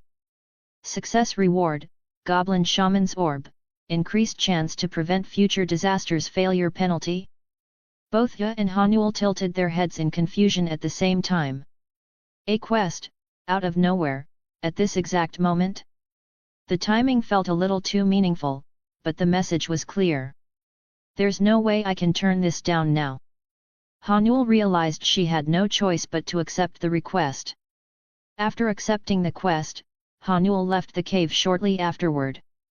The sun was starting to set, and while she could fly, the night was still a dangerous time.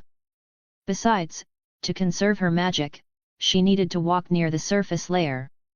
I should have done this from the beginning.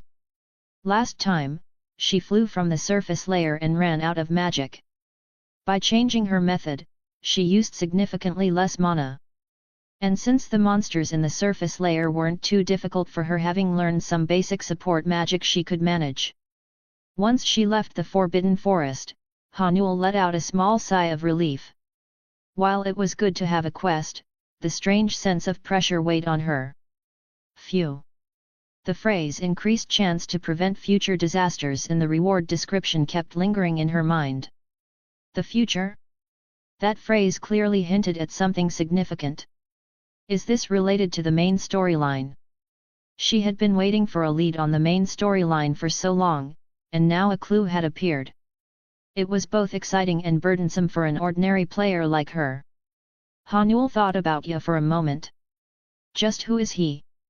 The fact that he possessed demon blood was already significant. But setting aside her questions for now, she decided to focus on completing the quest. The task seemed simple, report the assailant to the guild and pass along any information about the culprit. The only issue was that someone at her level wasn't exactly the type of person who could casually report something like this.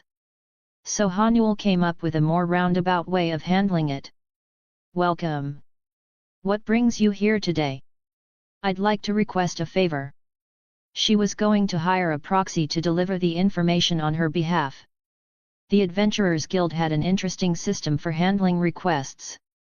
If a problem arose, a person could make a request to the guild, and adventurers would be dispatched to handle it. As long as the request didn't break any major laws, almost anything could be posted. People could ask for help finding a lost dog or clearing out rats in the sewers. Small tasks like that were common in the guild. Arranging a meeting with capable adventurers wasn't difficult either. A few coins to the receptionist usually did the trick without needing to explain the full situation. Through this method, Hanuel was able to meet with a well-seasoned A-rank party of 3. Since there weren't any A-rank adventurers among the players yet, they were all NPCs. This group would be more believable when reporting the capture of the escaped assailant. Hanuel handed over the corpse of the assailant and asked the party to report it to the guild in her place. The reward for the request was 80% of the bounty on the assailant's head. Since she hadn't actually caught him herself, and her main goal was completing the quest, it was a fair offer. The adventurer party seemed a bit skeptical at first, but since they had nothing to lose, they agreed. With that, the A-rank party took the assailant's body and reported it to the guild. They claimed they had captured the fugitive. "My goodness, did you really catch him? Where did you find him?" "Yeah, we found this suspicious guy on our way to the Empire. We asked what he was up to, and he attacked us, so we brought him in." Did he say anything of note?" "He did. Thankfully, the adventurers also remembered to pass along the crucial information to the receptionist, the mention of the group called Lemegidon and the demon-worshipping cult. That information would be passed up the chain of command and eventually reach the ears of the Empire. As Hanuel watched the adventurers receive their bounty, she let out a small sigh of relief. Phew! It was done. The quest was likely completed. As she gazed up at the darkening sky, Hanuel couldn't help but think about what the future might hold. Another 3 weeks passed. "Seriously, thanks a lot. You really saved me." "Oh, no. It's nothing." I handed Hanuel the Goblin Shaman's orb as a reward for completing the quest. While it was a bit awkward for me to use, she, being a magician, could embed it in her wand and make good use of it. You couldn't just dismiss it as a mere goblin item. The Goblin Shaman was a high-level creature, after all. Thanks to her successfully completing the quest, no more pursuers came looking for me in this forest. Since they had already found the body, there was no need to continue the investigation. Though, outside the forest, things were in chaos. It seemed that nations were going all out to track down the cult known as Lemegidon. A cult worshipping demons wasn't something they could leave unchecked. Apparently, some of their members even had the skills of A-rank adventurers or higher, so everyone was on high alert. Hearing all of this, I felt a strange mix of emotions. After all, it was my request that set off this whole chain of events. Of course, the real cause of the chaos was the cult and the assailants themselves, but ultimately, I was the one who triggered the quest. I already knew what it meant to trigger a quest, thanks to you, Cherin. When a quest was of great importance to the world, or the person issuing it was significant, that's when quests of this nature were triggered. So what am I? It made me reflect on some philosophical questions I hadn't considered in a while. Who am I, and what is this world?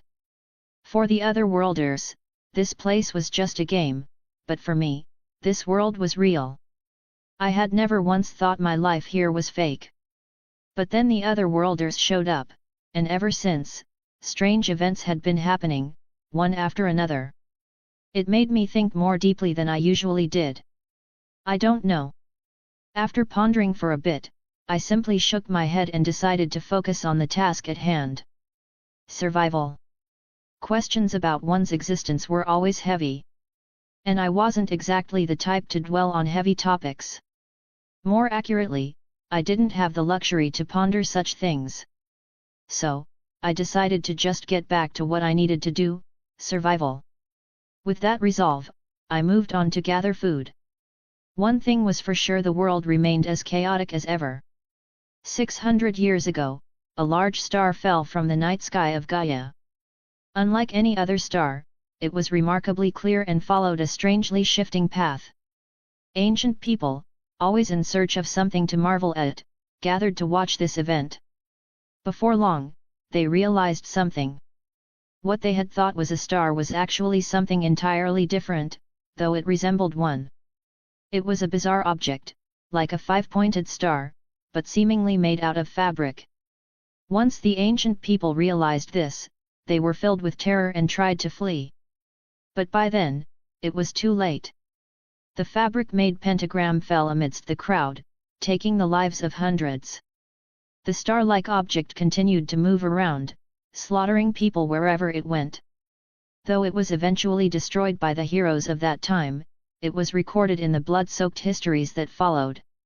Rank 69, Decorabia, the pentagram. Though it was made of fabric and seemed alive, its monstrous appearance and cruelty were beyond anything that could be called a living creature. Thus, the ancient people deemed it a demon. This was the first recorded appearance of a demon. From then on, people with demon blood began to be born into the world, and humanity became aware of the dangers demons posed. 400 years ago, another demon descended upon the world. This time, it was a demon with golden feathers and the wings of a bird. The moment it descended, it began slaughtering innocent people. But alongside the massacres, it showed strange abilities, turning metals into gold, changing water into wine, and other absurd displays. Some ignorant ancient people even began to worship the demon for its miraculous powers. However, its downfall came unexpectedly. One single hero, engaged in a life-or-death duel, managed to sever its head. Despite the fact that the hero's sword was turned to gold, it did not lose its sharpness, and the hero's strength was enough to compensate for the sword's fragility. And so, the second demon's life ended, more anticlimactically than expected. Thanks to this, the ancient people thought to themselves, are demons really so fearsome after all? Rank 48, Alchemist Haganti. But that overconfidence was shattered a few centuries later. 150 years ago, another demon descended upon the world. At first, people were anxious but not overly worried. After all, humanity had twice before managed to defeat demons, with only a few powerful individuals and not entire armies. They figured that, this time as well, the demon would be stopped before long, perhaps after causing some damage, but nothing too catastrophic. That hope was crushed almost immediately. In just a few days, one of the world's strongest nations was on the verge of collapse. Many powerful warriors challenged the demon, but none could stop it. Their superhuman bodies were sliced apart by its massive sword, and over 10,000 people were burned alive by the black flames it wielded. In the end, it took 3 armies and over a dozen superhuman warriors to finally put an end to the demon. From that moment on, humanity became fully aware of the terrifying power of demons once more. The trauma from that event was so immense that from then on, any person suspected of having demon blood was executed on sight. Rank 68, Belial of the Black Flame. And most recently, the 72nd demon, Andromalius, has appeared. Up to this point, this is the count of demons that have emerged in history. Ha! Rayleigh, the commander of the 4th Knights Division, let out a small sigh as he read through the historical records. His head had been pounding frequently lately. It had already been 9 months since problems started cropping up due to the presence of otherworlders, and now demons were descending once more, along with a strange cult that worshipped them. This had given officials across the empire quite the headache. No matter how many problems they solved, new ones always seemed to arise. What on earth is happening to the world? He momentarily lamented his situation. But for now, there was something he had to figure out. Why did those cultists steal Andromalius' arm? From what the records said, each demon had a unique ability. Surely, Andromalius had one as well, and it was likely that the stolen arm still contained traces of that power. Ha! The sigh from the person tasked with investigating this matter only grew deeper. In the dark of the night, somewhere on a plain, 3 adventurers were dying. They were the A-rank adventurers who had been commissioned by Imhanul. Oh, this is weird. Are you sure you guys were the ones who captured her? Didn't Ryan report in at the last minute? Did you erase that memory too? It was just a handful of people who had driven them to the brink of death. They belonged to Lemegeten, the very cult that had recently caused such a stir. Their power was astonishing. Despite it being a surprise attack, they had effortlessly subdued the A-rank adventurers. One of the cultists, standing over the dying adventurers, spoke up. Forget it. Looks like they had someone else report in on their behalf. These guys don't know anything. What? They went that far? How scared was that bastard? Cautious, more like. Idiot. Anyway, it means we've lost our lead on why Ryan reported in. Wait, at least we need to know who commissioned them. Hey, what did the client look like? The woman, still holding a dagger, interrogated the adventurers. But before they could answer, their lives were snuffed out. Damn, I told you not to hurt them too much. Who knew they'd just up and die like that, Deputy Chief? Forget it. Let's move. We've got somewhere to be. And so, the cultists rose and began walking away. The woman, referred to as the Deputy Chief, carried Andromalius' left arm in her hands. A snake coiled around the arm twisted its head, guiding them to their destination. The power of the arm they had acquired was both simple and powerful. It could find whatever the user desired, although there were limitations on how many times it could be used. After walking for some time, they arrived at a remote mountain range. The snake pointed the way, and the deputy chief turned to her followers. Dig here. At her command, the cultists began digging into the ground. Thud. After a while, their shovels hit something solid. As they cleared away the surrounding dirt, an altar, carved with strange symbols, appeared. Seeing this, the deputy chief smirked slightly. We've finally found it. It was an altar that sealed away a demon. As mentioned earlier, demons were sealed in places all around the world, and finding these altars was no easy task. Most of them were hidden deep within the earth. But thanks to the item's power, they had found one after hundreds of years. The deputy chief studied the altar. The engraved insignia resembled soft, feathery wings, likely the seal of Sierra. She gently touched the symbol in the center, thinking to herself, I'll be releasing you soon. The world was in turmoil. From a broader perspective, the world resembled a ticking time bomb, ready to explode at any moment, with conflicts erupting everywhere. But from a more narrow perspective, for someone who lived entirely within the forest, like Ye, none of this chaos mattered in the slightest. It had been a few weeks since I reported the capture of the strange assailant. My life hadn't changed at all. I still ate, slept, hunted, and battled my loneliness. Occasionally, I'd receive visitors to the forest and endure bouts of madness. My goals remained the same: survive and live peacefully. And if possible, make some friends along the way. That was the routine I followed. But lately, I had grown curious about something.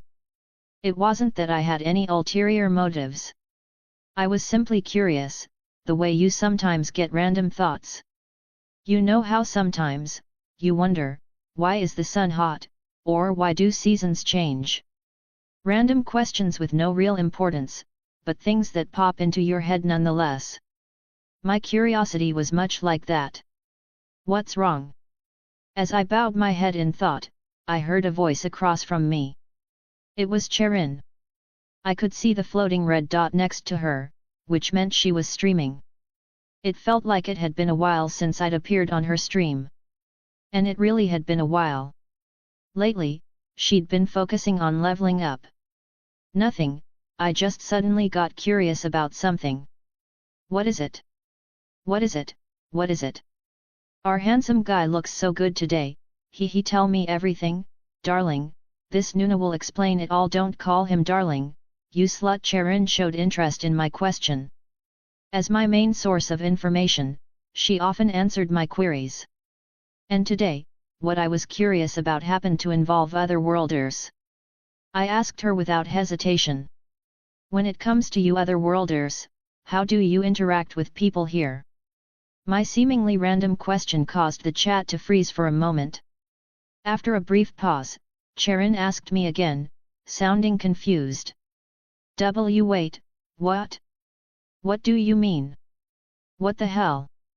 That was Cherin's immediate thought after hearing Yu's question. Did she hear him correctly? To ask about something like relationships so suddenly. What exactly did he mean by relationship? The word relationship could mean so many different things.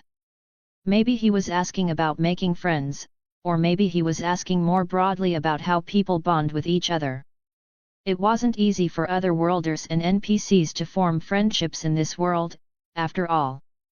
Her rotting brain was just hoping he wasn't asking about that kind of relationship. The chances of that seemed slim. To clarify, Cherin asked him again. What exactly do you mean by relationship? Oh, sorry, did I put it too vaguely? I mean, of course, stop. Stop right there. Of course, Cherin's guess was accurate, but she cut him off before he could finish. If he said that out loud on her stream, which was intended for all ages, she'd definitely get banned. But the first word had already slipped out, and the chat was already descending into chaos. Ah, that. Our boys got some curiosity in that department, hey? LOL, if you're curious, I could show you personally, I'll teach you sex. Kicked by the manager.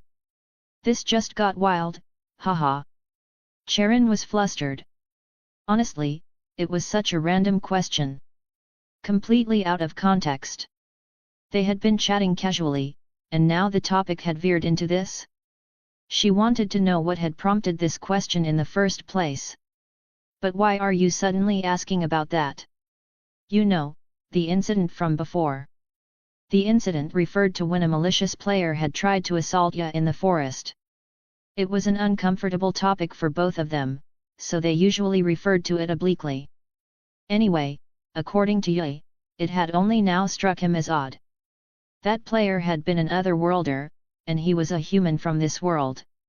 How was that even possible? From Ya's perspective, this world was just a game for the otherworlders, a game that was suitable for all ages. But relationships? Could that even happen in a game? It was a reasonable question for Ya to have. In his previous life, as a modern person, he was familiar with the limitations of video games. But for Cherin, the answer was too obvious. Of course, it was possible, because the game had a 19+ mode. Ah! Cherin suddenly realized something. She'd never explained the existence of the 19+ mode to Ya.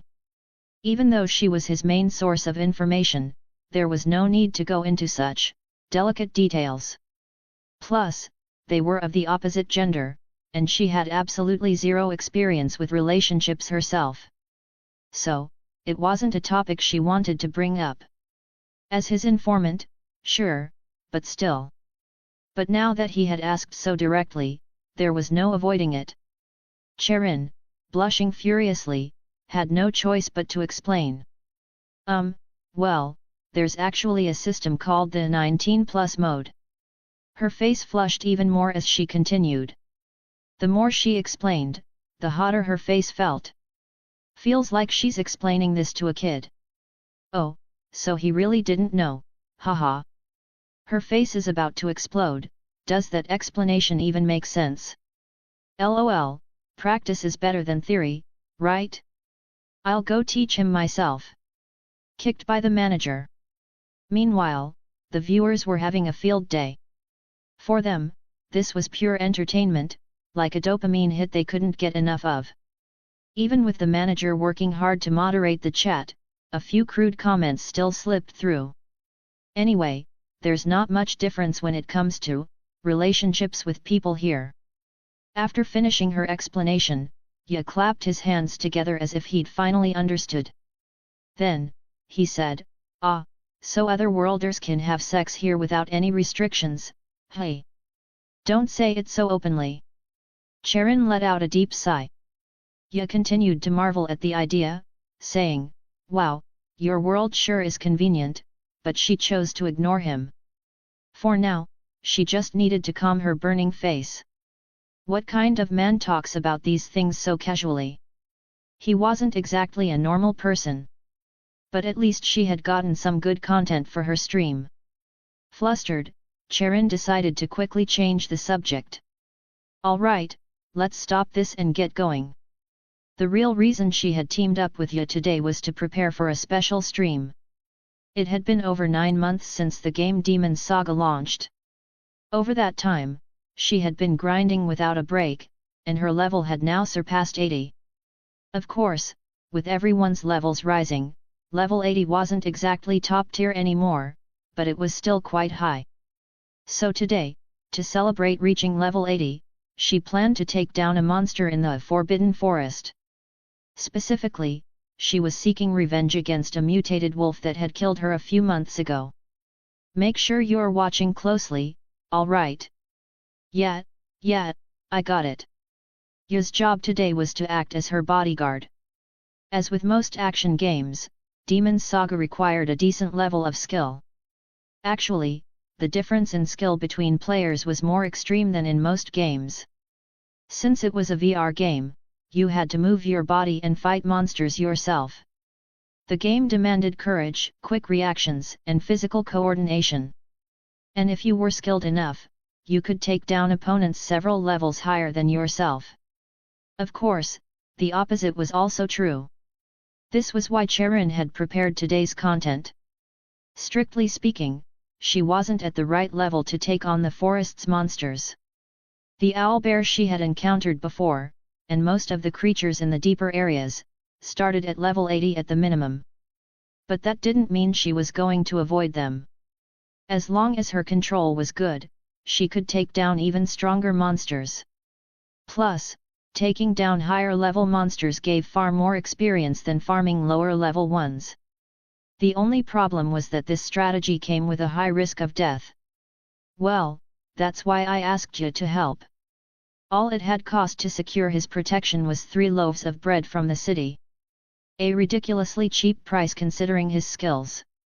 She still didn't understand why he was so obsessed with those pastries, but whatever.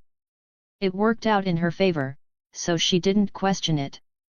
And so, Charon started her stream once again, far from Ye's cave. Yo! I've gotten used to waiting, I hate the darkness, I hate the darkness. As soon as the stream went live, viewers started flooding in. The room filled up quickly, as they'd all been waiting in the lobby. Once she saw that enough viewers had joined, Charon set out to find a monster, carefully respecting the territories of nearby creatures. She was looking for something only a level or 2 higher than herself. She wasn't after a beast like the owlbear, after all. After walking for quite some time, she finally encountered a monster. It was the very mutated wolf she had been seeking revenge against. Except, its level was a bit more than she had hoped for. Grr. Mutated wolf LV91 level 91. A full 9 levels higher than the one she had fought last time. Hey! She tilted her head in confusion. Sure, monster levels varied, but this much?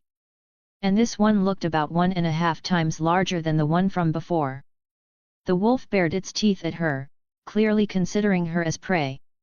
The memory of her previous encounter flashed through her mind, and her face went pale. Oh, this isn't going to work. Just then, Ye, who had been snacking on bread behind her, stepped forward. Seeing the wolf, he quickly assessed that it wasn't at the right level for Charon. He grabbed his spear and hurled it at the creature. A clean and powerful throw. Thwack! The spear pierced the wolf's forehead. The massive beast, once so ferocious, collapsed in less than 10 seconds. Wow, seriously? Charon was dumbfounded. Sure, she knew Yi was strong, but to take down a monster that had killed her countless times with such ease? She felt a bit hollow inside, as though her pride as a woman had taken a hit. How long would it take for her to become that strong? As she stood there in a daze, Yi spoke up again. Let's go. We need to find something more suitable. Why yet? She nodded. She hadn't even started hunting yet, but she already felt a bit deflated. After that, similar situations occurred a few more times. There were still many monsters in the forest that were too dangerous for Charon to handle. So, whenever a particularly strong monster showed up, I stepped in to take care of it. I filtered out the threats several times, making sure she only fought those she could manage. I may not have played Demon's Saga in VR, but I knew enough to understand that a 10-level difference was a big deal. Sigh, I was such a considerate man, wasn't I? Really quite thoughtful. Ugh. But something seemed off about Charon's reaction. I was only trying to help by screening out the monsters for her, but she seemed unusually down. Her normally cheerful energy had vanished, and her shoulders drooped as if she'd lost her confidence. Even the viewers were offering her words of encouragement. It's okay, Charon. It's just the wrong opponents. But seriously, stop whining. A warrior doesn't show such weakness. Isn't ya the real warrior here? Damn, dude's too strong, can't you tone it down? One-shotting everything, lol. It seemed like my thoughtful actions had wounded her pride. Maybe I had spent too long disconnected from society because I found it hard to understand others' feelings. It wasn't like I interacted with people that much. This is weird, the wolf I met last time wasn't that high level, she said, her voice tinged with frustration. It was probably a juvenile, I replied. That strong even though it wasn't fully grown. Well, carnivores aren't exactly weaker than deer, are they? I couldn't help but feel a little excited, though. It was a common human trait when someone talks about something you're good at, it naturally boosts your confidence. And when it came to this forest, I was one of the most knowledgeable people around. Oh, that one looks good. After wandering for a while, we finally found a monster that was just the right level for her. Q. Mutated rabbit LV81. It was a rabbit. Still, since it had the mutated prefix, it emitted a significant amount of magical power and was noticeably large. Well, at least, large for a rabbit. It was about half the size of her body. Still, it wasn't a creature to be underestimated. Even at that size, the rabbit was fast and aggressive. And as an herbivore, it was also incredibly cautious. I'd had my fair share of trouble with these rabbits in the past. However, the sight of a rabbit somehow elicited laughter from the chat. After all that walking, and they're fighting a rabbit, lol. Ya says, you're only capable of hunting rabbits. He's too weak for wolves, so here's a rabbit for you. No, look at its level. This isn't something to take lightly. She shouted at the chat, clearly upset by their taunts. And I agreed with her. Judging something based on its appearance alone was a mistake. Overconfidence and carelessness were the quickest paths to death. So, I decided to encourage her a bit, to boost her confidence. Exactly. You can do it. Just don't let your guard down and watch the opponent carefully. Exactly, Charon. You can do it. Ah, is our baby going to catch the rabbit? So cute. Don't underestimate the rabbit, says the guy who took down an owlbear in one hit. Ugh. Well, it didn't seem like my encouragement helped much, but in any case, she finally found a suitable opponent and rushed in, wielding her twin daggers made from the fangs of a wolf. The rabbit reacted to the sudden attack. Q. With a cute sound, the battle began. Charon's daggers sliced through the air, but the nimble rabbit dodged with its quick, springy legs. The mutated rabbit wasn't very large, barely reaching her thighs in height, but despite its small size, it had the strength of a B-rank adventurer. True to its nature as a rabbit, it was extremely quick and agile, dodging her attacks with ease. No matter how much she swung her daggers, she couldn't land a hit. And soon, the rabbit counterattacked. Q-ike. Ouch! The rabbit kicked her shoulder with its hind legs. The blow wasn't severe enough to cause serious damage, given the rabbit's small size, but it did hurt. Seeing this, the chat started teasing her again. Man, you fight so pathetically, LMAO. She can't land a single hit. Pro tip, to win, just hit the enemy, day. Ugh, shut up. I can't focus with all this noise. She snapped back at them, clearly frustrated. I understood why the viewers found it funny. Watching someone struggle in a life-or-death battle against a cute, fluffy rabbit would be hilarious to anyone watching from the sidelines. But to me, someone who had once been locked in a bloody battle with one of these creatures, it looked different. She's fighting well. Charon had good combat instincts. If you looked closely, her sword swings weren't random, she was predicting the rabbit's movements and reacting accordingly. It was just that the rabbit was too fast. That made sense. The rabbits in this forest put a lot of their stats into speed. They were faster than even some of the higher-level carnivores. Considering she was a level lower than the rabbit, it wasn't surprising that she was struggling to catch it. So, what are you going to do next? I watched the fight intently. If things continued like this, she'd wear herself out before she could land a blow, and she might even lose the fight. If she didn't come up with a new strategy, she might end up defeated.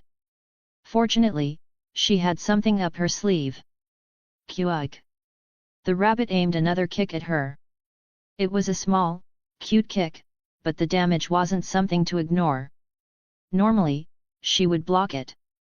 But instead of defending, she raised her daggers, preparing for her next strike. She watched the rabbit's kick carefully, readying her weapon. And just as the rabbit's kick connected with her side whack. Gah! With a small groan of pain, she slashed out. As the rabbit was left vulnerable after its kick, her dagger plunged into its chest. With no time to react, the rabbit was killed instantly. I couldn't help but let out a small word of admiration. Oh! She had taken the hit in order to create an opening to strike back. It was a bold strategy. A strategy most wouldn't think of. Maybe her low synchronization rate allowed her to be more daring. Either way, it was impressive. Clap, clap, clap. I gave her a small round of applause as she panted heavily. I was genuinely impressed. Well done. You fought better than I expected. Are you making fun of me? I wasn't sure if my sincerity had reached her. Our boy is teabagging her victory. LOL, he's probably thinking, that was some weak-ass fighting, but it was entertaining. Anyway, the rest of the day went similarly. When she encountered monsters she couldn't handle, I stepped in to help. But whenever a suitable one appeared, I let her fight. As she mentioned, the experience gain was substantial. I even got to watch her level up in real time. There were no major boosts to her health or mana, but the leveling effect was noticeable. It almost felt like I was raising a newbie. Hey, did you know? In between fights, she would sometimes share tidbits of information. Today's content was mostly hunting, but there were plenty of moments where we just walked around looking for monsters. Since walking in silence wasn't ideal, she filled the time by telling me small pieces of news. The number 1 player ranking has changed. She spoke while wrapping her wounds with bandages. The previous top player was from China. He spent a lot of money to get there, but it seems like he's hit a wall after reaching level 100. Apparently, an American player had taken advantage of the Chinese player's stagnation to claim the top spot. Of course, the new guy had also spent a lot of money. Anyway, the current top player's level was 103. I nodded lightly as I listened. 103, hey. I didn't know much about levels, but Charon had mentioned that A-rank adventurers usually started at around level 110. A-rank was considered incredibly difficult to achieve in this world. Only a handful of warriors among hundreds managed to reach that level. So it made sense that players would hit a wall around the 100 level mark. Actually, the fact that someone had reached A rank within 9 months was astonishing. Sure, they had infinite res peons and could control their pain levels, but still, it was impressive. As I pondered these things, a question came to mind. What level am I? Since adventurers had a way to measure their levels, I assumed there had to be some method of determining NPCs' levels as well. There might even be an item to check levels directly. I was curious, but I decided not to pursue it. Even though I trusted Charon, there was no need to reveal everything about myself. I'd leave it as just a passing curiosity for now. With that, I continued to assist her with the content, and by sunset, she had progressed to the point where she could fight 2 mutated rabbits at the same time. That was a huge improvement. Although the chat was still full of teasing comments, I couldn't deny her growth. As I munched on the pastry I had been saving, I made my way back to my home. A few days later, troubling news spread through the land. A new demon had descended. Sierra had appeared. A new demon, Sierra, has been resurrected. And it hasn't even been 3 months since Andromalius was defeated. What's worse is that the news of this resurrection didn't come from a divine oracle like last time, but from the appearance of casualties, meaning it was already too late to contain the fire before it spread. Demons typically reappear after centuries, but this time, one showed up in just 3 months. Naturally, the imperial court was in chaos. What kind of nonsense is this? Bang! The sound of the emperor slamming his chair echoed throughout the chamber. It was an action unbefitting his stature, but no one dared to say anything. Given the circumstances, his fury was more than justified. Between managing communications with the other worlders, dealing with the cult, and cleaning up the aftermath of the previous raid, the workload had already pushed them to their limits. Now, this news was like a bolt from the blue. There hasn't even been any sign of the demon's child this time, has there? And yet, a demon has suddenly resurrected. If you can't give me a proper explanation, you'll face severe consequences. Severe consequences meant that while they wouldn't be executed thankfully, given the lack of manpower their retirement might be delayed by a few years. Luckily, the officials had already uncovered the cause. Yes, it appears that the Lemesian cult, which has been gaining power recently, found Sierra's altar. Damn those heretics! The emperor stifled his anger as he listened. There are 2 main ways to summon a demon. The first is for a manifestation bearer, someone with demon blood, to offer up souls from a distance, essentially offering sacrifices remotely. Most of the demons that have been unsealed up until now were brought forth this way. The second method is to directly find a sealed altar and break the seal. You can either offer a sacrifice at the altar or gradually weaken the seal over time. The advantage of this method is that you don't need to offer souls directly to the demon or rely on a manifestation bearer. You just have to present the offering at the altar. The drawback is, these altars have been so well hidden that none had ever been found until now. And it had fallen into the enemy's hands. Sigh. The emperor let out a heavy sigh and asked, "So, how many casualties are there this time?" When a demon descends, it typically results in numerous deaths. Andromalius was a rare exception, as the other worlders served as tanks, but usually, the death toll is in the hundreds. There was even a case where Belial's appearance resulted in over 10,000 deaths. Given the circumstances, the emperor had no choice but to brace himself for the worst.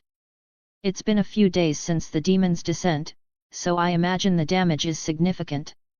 Yes, but The official's response was entirely different from what the emperor had expected.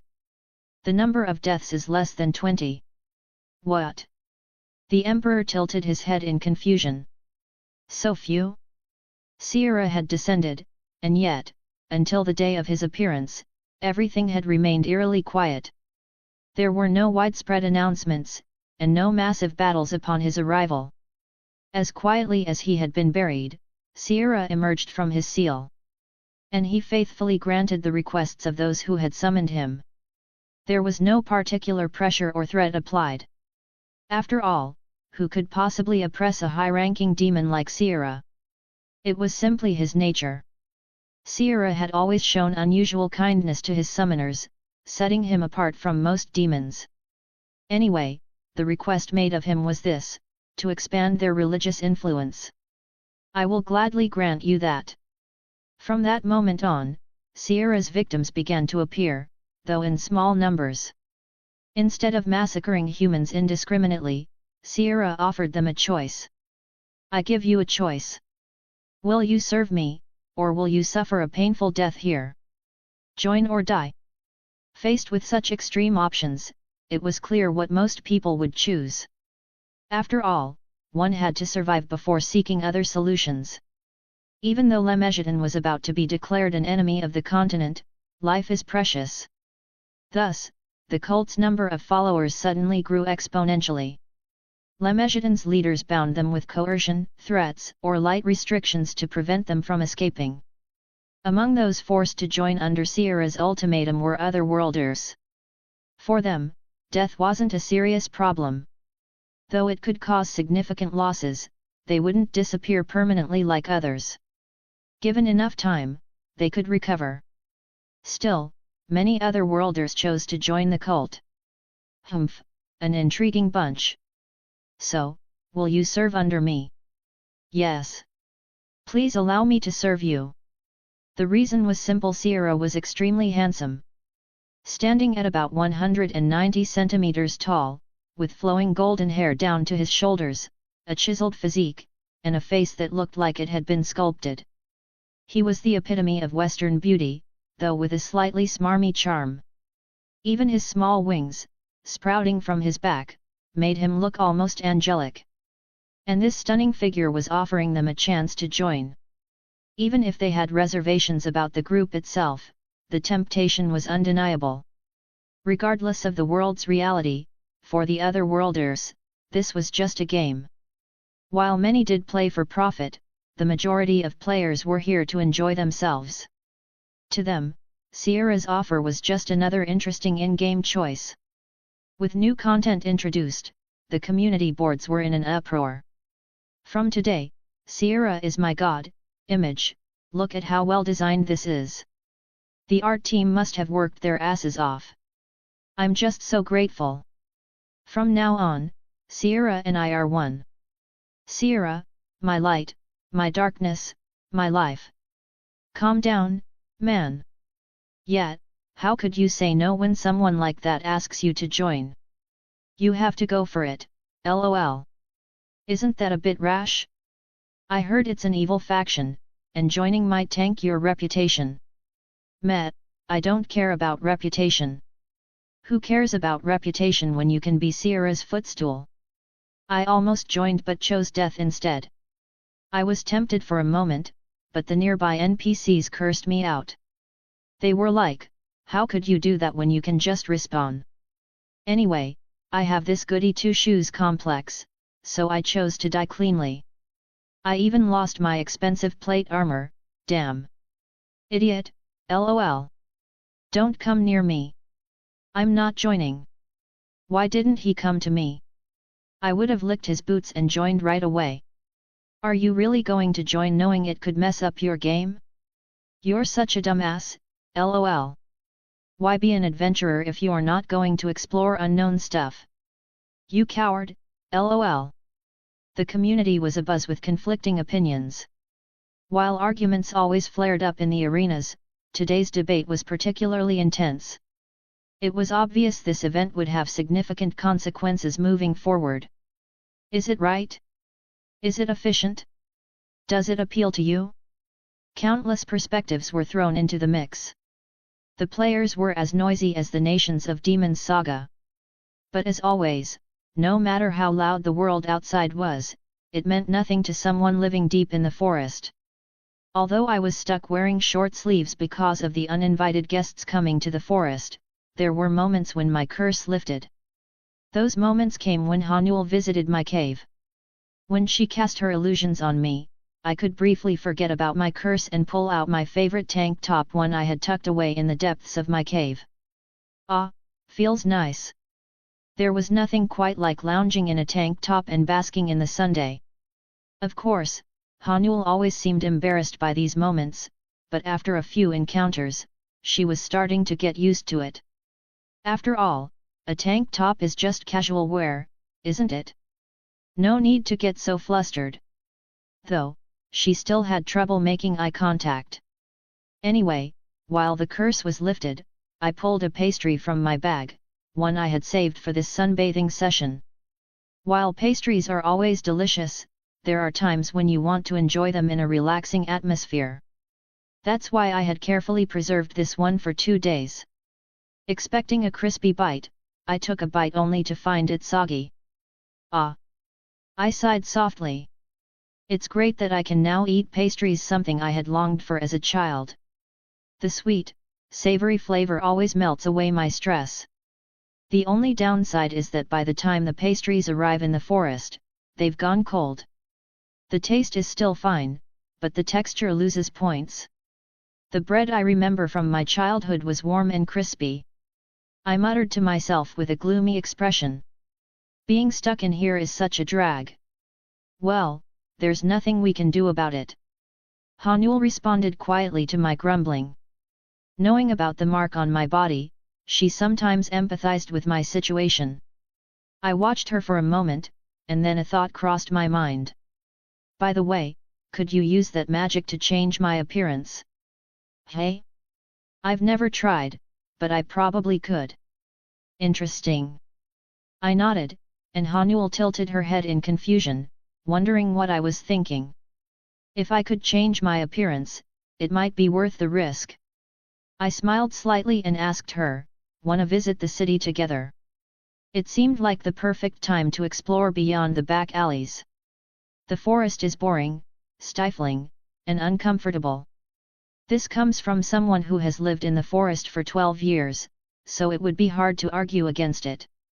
Ya's odd hobbies, like sewing, tanning, and sharpening, were all developed as ways to fend off boredom.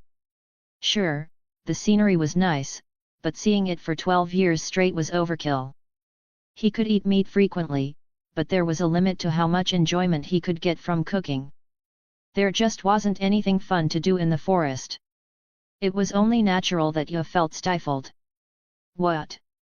Hanul initially expressed concern. Are you sure it's okay to leave the forest? What if we get caught? That could be disastrous.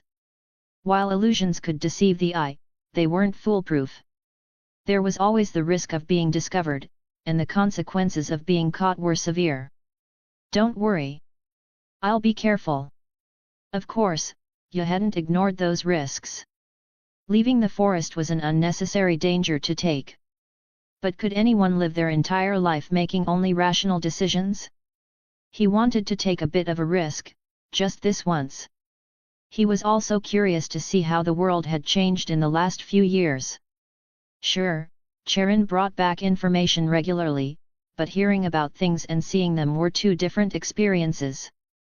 To be honest, though, it wasn't even about all that. Ya simply wanted to leave.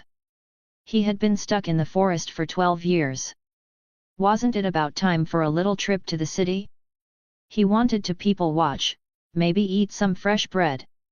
Thankfully, Hanul didn't put up much resistance.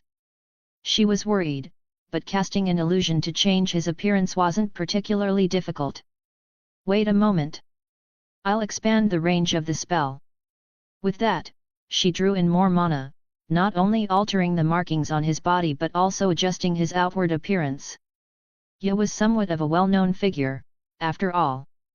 If the photos circulating in the community were any indication, people certainly knew his face. A crowd would be a problem. As the magic began to work, Yu's appearance gradually changed. His black hair shifted to a common brown, and his striking amber eyes transformed into an unremarkable blue.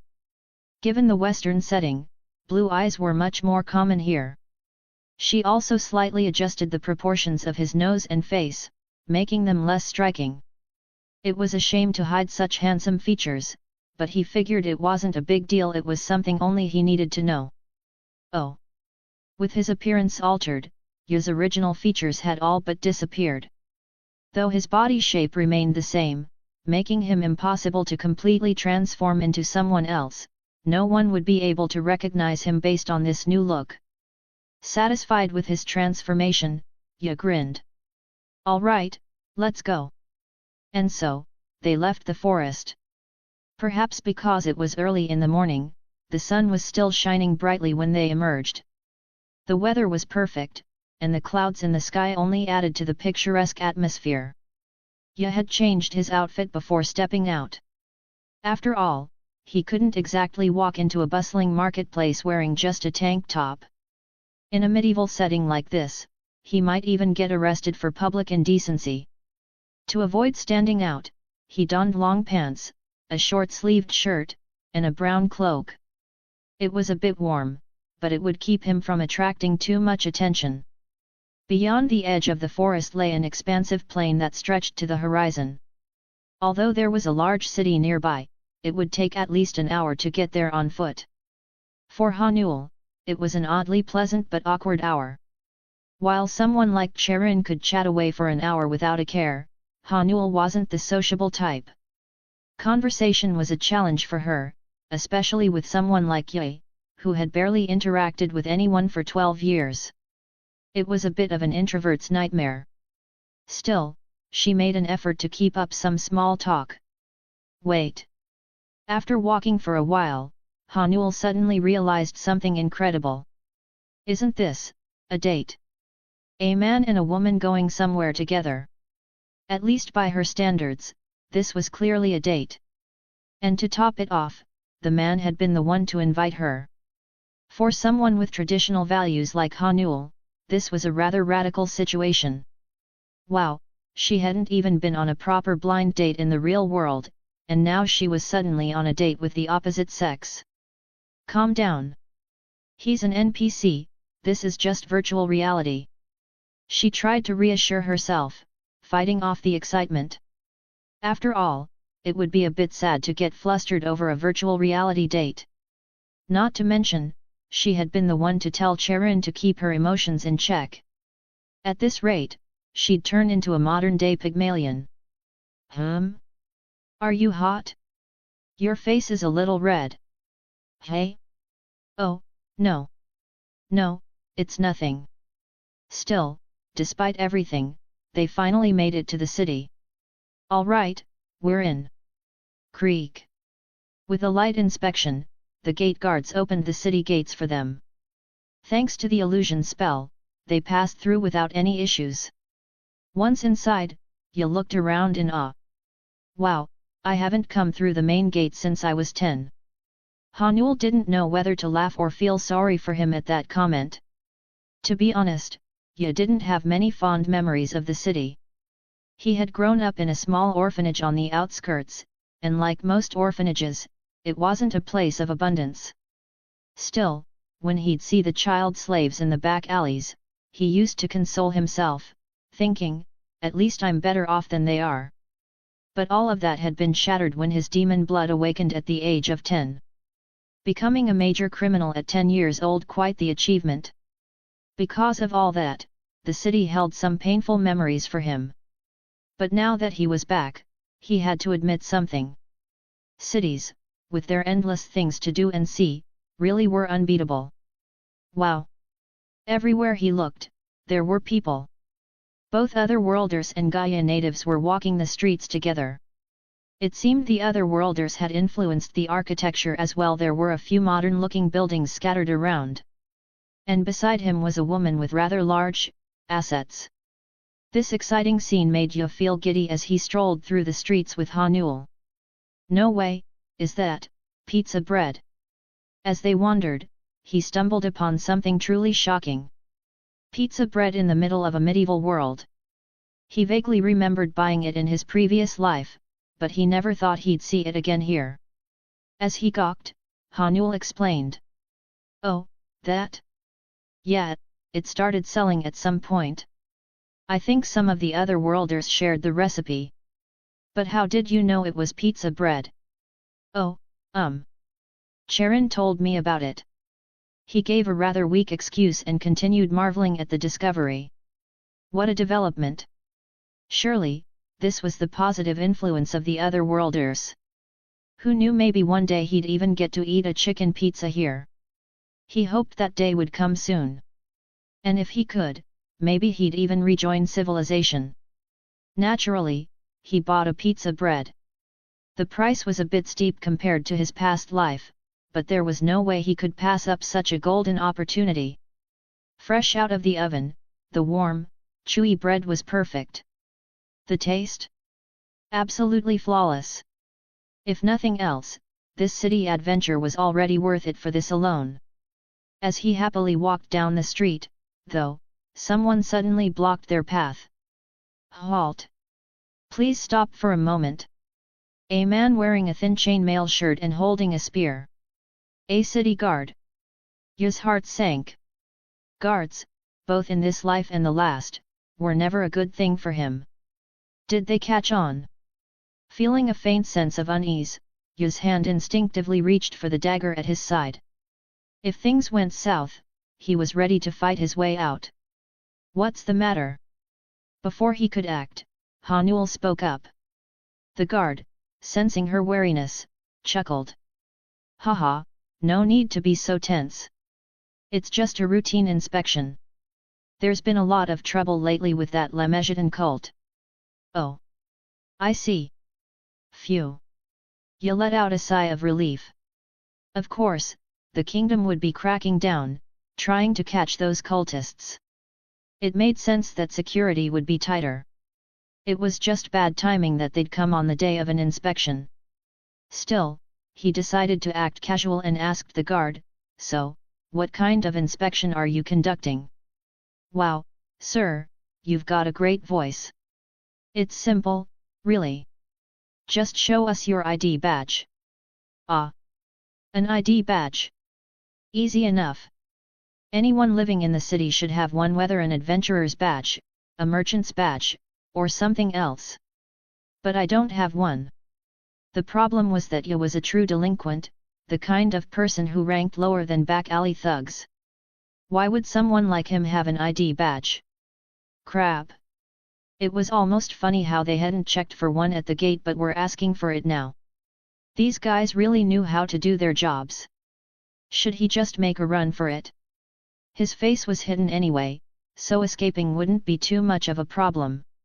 Sure, it would put Hanul in a bit of a tough spot, but she had a solid identity, she'd be fine. As he debated his options, Hanul's voice broke through his thoughts. "What are you doing? Hurry up and show it." It wasn't the guard speaking, but Hanul. Ye looked at her, asking with his eyes, "What ID? I don't have one." "What do you mean? You brought it with you, remember? It's in your back pocket, isn't it?" "Hey!" It was then that he realized she had a plan. "Oh, right. Yeah, of course." He decided to go along with her little act, pretending to search his pockets for the badge. Of course, no amount of searching would make an ID badge magically appear. "Damn it, I can't seem to find it. Where did it go?" As he continued his clumsy performance, Hanul, looking a bit frustrated, stepped forward. "Let me check." Her face was full of determination. Shwoog. And with that, her hand slipped into his pocket.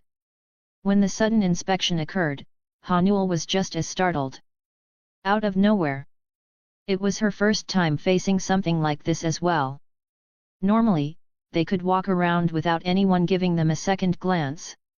It was clear the royal family was on edge because of the Lemesian cult. What should I do? Her mind went blank for a moment. While she had her adventurer's ID, Ye had nothing to prove his identity. The fact that he was a manifestation bearer of demon blood was a secret only she knew. Several unsettling thoughts raced through her mind. But then, a solution flashed before her. She could use the illusion magic she had learned. This magic, which could deceive the eye, was capable of creating something from nothing. What are you doing? Hurry up and take it out. And so, she decided to put on a little act. Ignoring her pounding heart, she forced herself to stay calm and composed. Luckily, her normally stoic demeanor made it easy to maintain her expression. Ye, quick to catch on, played along with the act.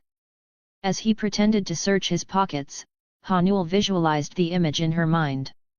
Creating something out of thin air required more than just mana, it needed a clear mental image to form a proper illusion. She imagined an adventurer's ID. The image was set, and now it was time to reveal it naturally. Let me check. I'll find it. Without waiting for permission, she reached into his pocket. Ye seemed momentarily startled, but given the urgency of the situation, there was no time to hesitate. While pretending to search his front pocket, she conjured the adventurer's ID using magic. Illusion magic wasn't particularly fast to cast, especially since it required a clear mental image. As a result, Hanul's hand fumbled in his pocket longer than usual. For a brief moment, she felt a foreign sensation. A texture completely different from the coarse fabric of his pocket, and the size, it was quite substantial. Hey! Wondering what it could be, it didn't take her long to realize what she was touching. She was rummaging through his front pocket, and there was only one thing that could create such an unfamiliar feeling in a man's front pocket. Is this? Oh, shit! She cursed inwardly.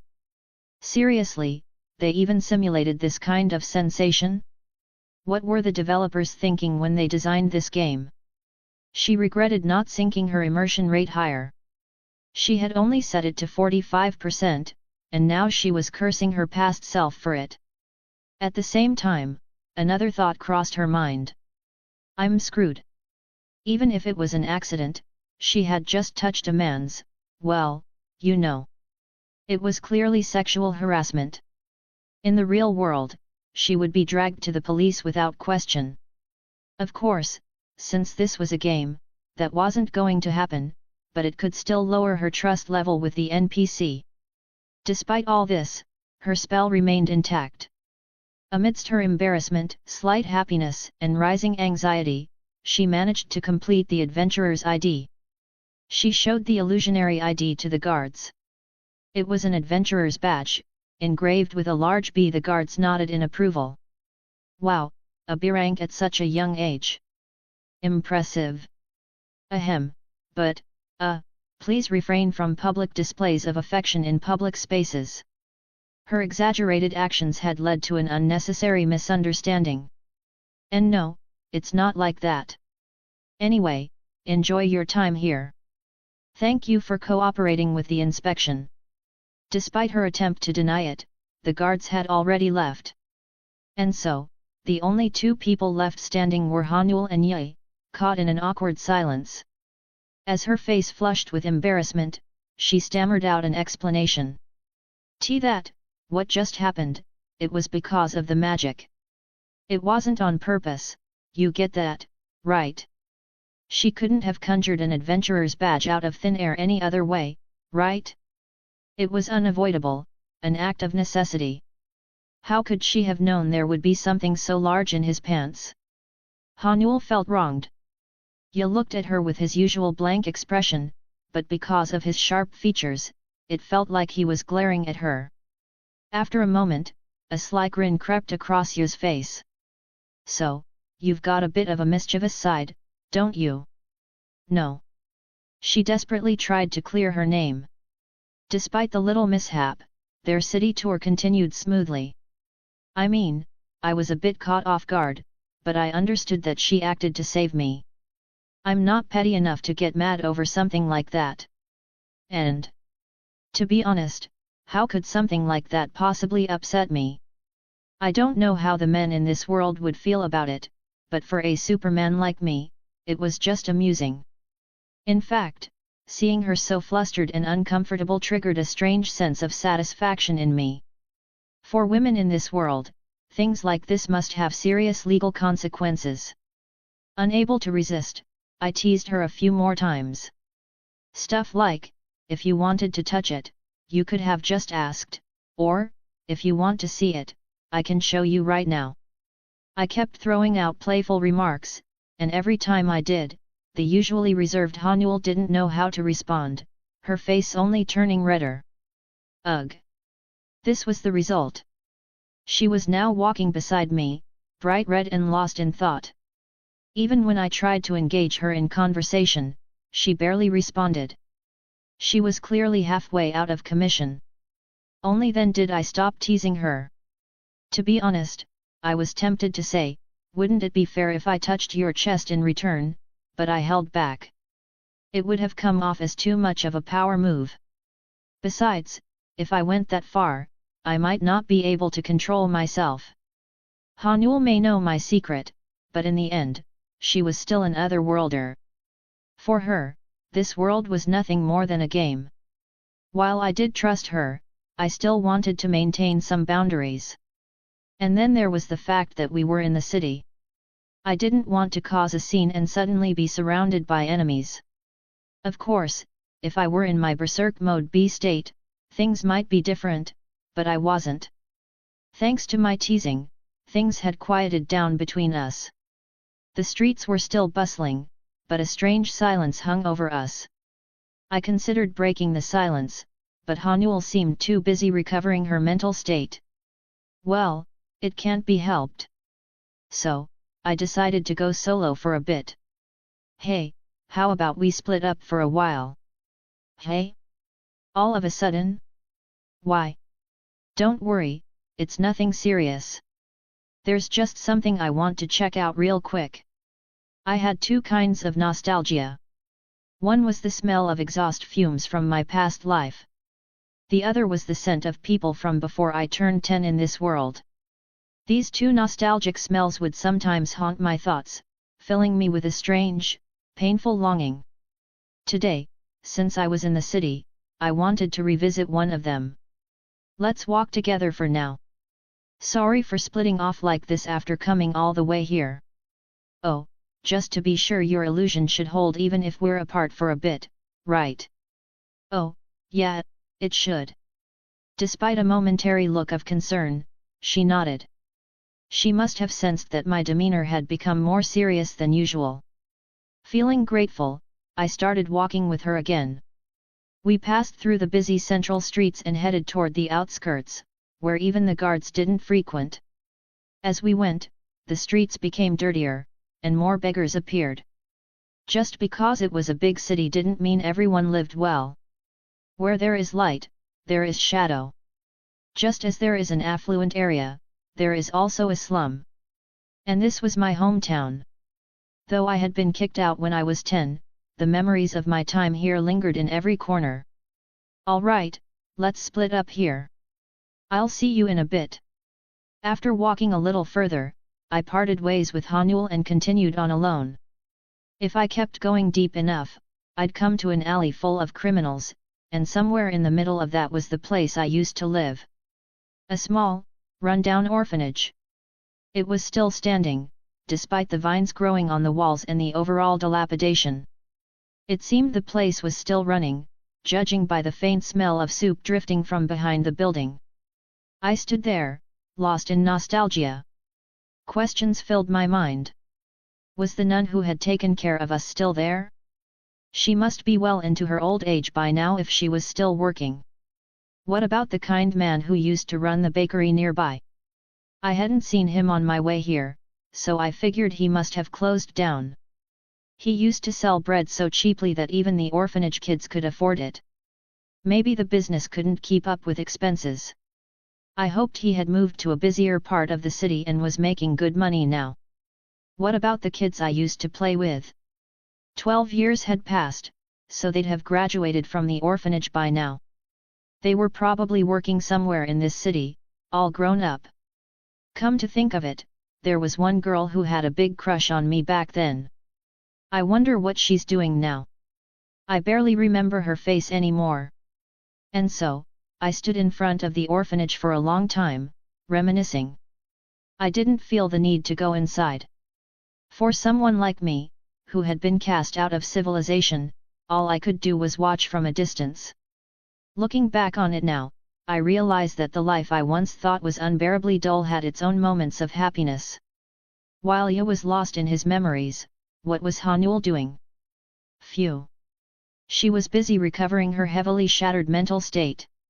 For someone who barely leaves the house, everything that happened today had been far too stimulating. It felt like she had drained all her energy for the entire week. How could a game be this mentally exhausting? This is so hard. Mumbling to herself, she sat down on a nearby bench. It was fortunate there was even a bench in this slum. Otherwise, she might have ended up sitting on the ground like one of the nearby beggars. It was also a relief that Ye had taken it so lightly. Even though it was a mistake, it could have easily been an issue if he'd wanted to hold it against her. She had seen many people get socially murdered for far less usually in the world of the internet. It felt a little unfair, but that's how things often were between men and women. Yet, instead of making it worse, Ye had teased her playfully, easing her embarrassment. Sure, her mental state had taken a hit, but it did help reduce the awkwardness. Of course, Ye had only been joking, but Hanul felt that he was genuinely being considerate. What kind of guy is so laid back? Even though it was a mistake, was he really okay with it? She wondered for a moment.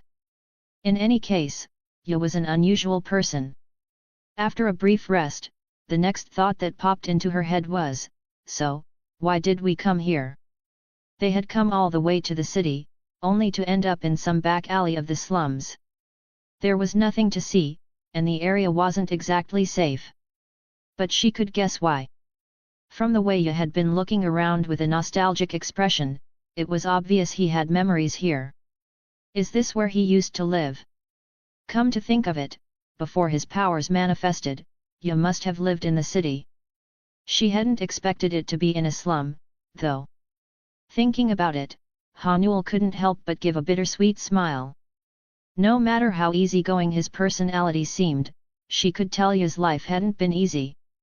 Even now, when they had grown somewhat closer, she could still sense a hint of the caution he carried with him. Hanul felt a twinge of sympathy for him, though she knew better than to dwell on it for long. Pitying him would be insulting. Instead, she decided to focus on calming her mind. Ye would likely return within an hour, considering the duration of her illusion magic. Until then, she figured she could relax on the bench and take in the view. Even in this shabby district, the remarkable graphics of Demon's Saga managed to evoke a certain charm. There was warmth to be found here, children scribbling graffiti on walls, priests distributing porridge to beggars, and the setting sun casting a soft glow over the scene. It was a peaceful, almost idyllic moment. As if nothing could disturb it. But that peace was shattered sooner than expected. Run! We have to run! Suddenly, from the edge of her vision, Hanul heard screams. She turned to see people running in terror, their faces contorted with fear. And behind them, a man of stunning beauty was walking leisurely. With long golden hair, towering height, and a gentle smile, he seemed almost unreal. Hanul's eyes widened in shock. Sierra! It was Sierra, the 70th ranked demon, who had recently become a hot topic online. Hanul was stunned. What was Sierra, a raid boss demon, doing here in the back alleys of the Empire? Even as she tried to make sense of the situation, events continued to unfold. Shwick! Without warning, Sierra slashed his hand through the air, severing the ankle of a beggar who had been trying to flee. It wasn't a complete amputation, but it was clearly a deep, painful wound. I told you not to run, didn't I? Sierra calmly walked toward the beggar and spoke. Let me ask again. Will you serve under me, or would you rather die in agony? It was exactly how the online community had described it. The choice the terrified beggar would make was obvious. One by one, the fleeing people stopped and began to pledge their loyalty to Sierra. Hanul's mind raced. What do I do? Who would have thought that the event everyone had been so curious about would land in her lap? Other players might have been excited to encounter Sierra, but not Hanul. She had no interest in joining a creepy cult. And on top of that, Ye was still here. Why now? She didn't care if she died. Losing a few items would be unfortunate, but that was the extent of her loss. Ye, on the other hand, wasn't so lucky. If he died, he would disappear from the world forever. The stakes were entirely different for him. Even if she joined the cult, that would be a problem. If he was forced to join, he'd have to leave behind his home. Nothing good could come of this situation for her. No, I can't let this happen. At the very least, she needed to warn him. Tell him that a demon was here and they needed to escape immediately. With her mind made up, Hanul steeled herself and tried to flee from Sierra.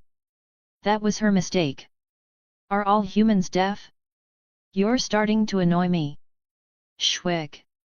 This time, Sierra's hand slashed through her thigh. Arg. The searing pain caused her legs to give out.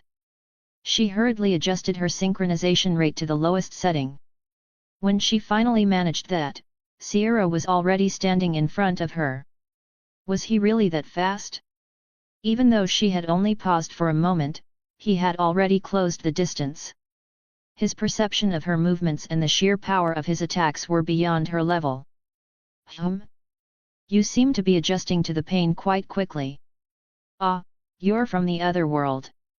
Sierra smiled kindly as he asked. His face was smiling, but there wasn't a shred of emotion behind it. It was as if a demon was trying to mimic human behavior. Though his appearance was beautiful, Hanul could only feel fear. Then, he asked her a question. What do you think? Will you serve under me? A strange pressure weighed down on her. But Hanul already knew her answer. No. I see. With a cold nod, Sierra raised his hand to strike her down. Hanul shut her eyes tight, bracing for the pain of her neck being severed. But the death she expected never came. Boom! Something landed in front of her with a thunderous crash. The ground split open, and debris flew everywhere. Even at a distance, the impact was strong enough to make Hanul wobble. Sierra stepped back a few paces, his expression wary. Hanul slowly opened her eyes and looked ahead. Ye was standing there. What the hell are you doing here? He asked, with a slightly irritated expression.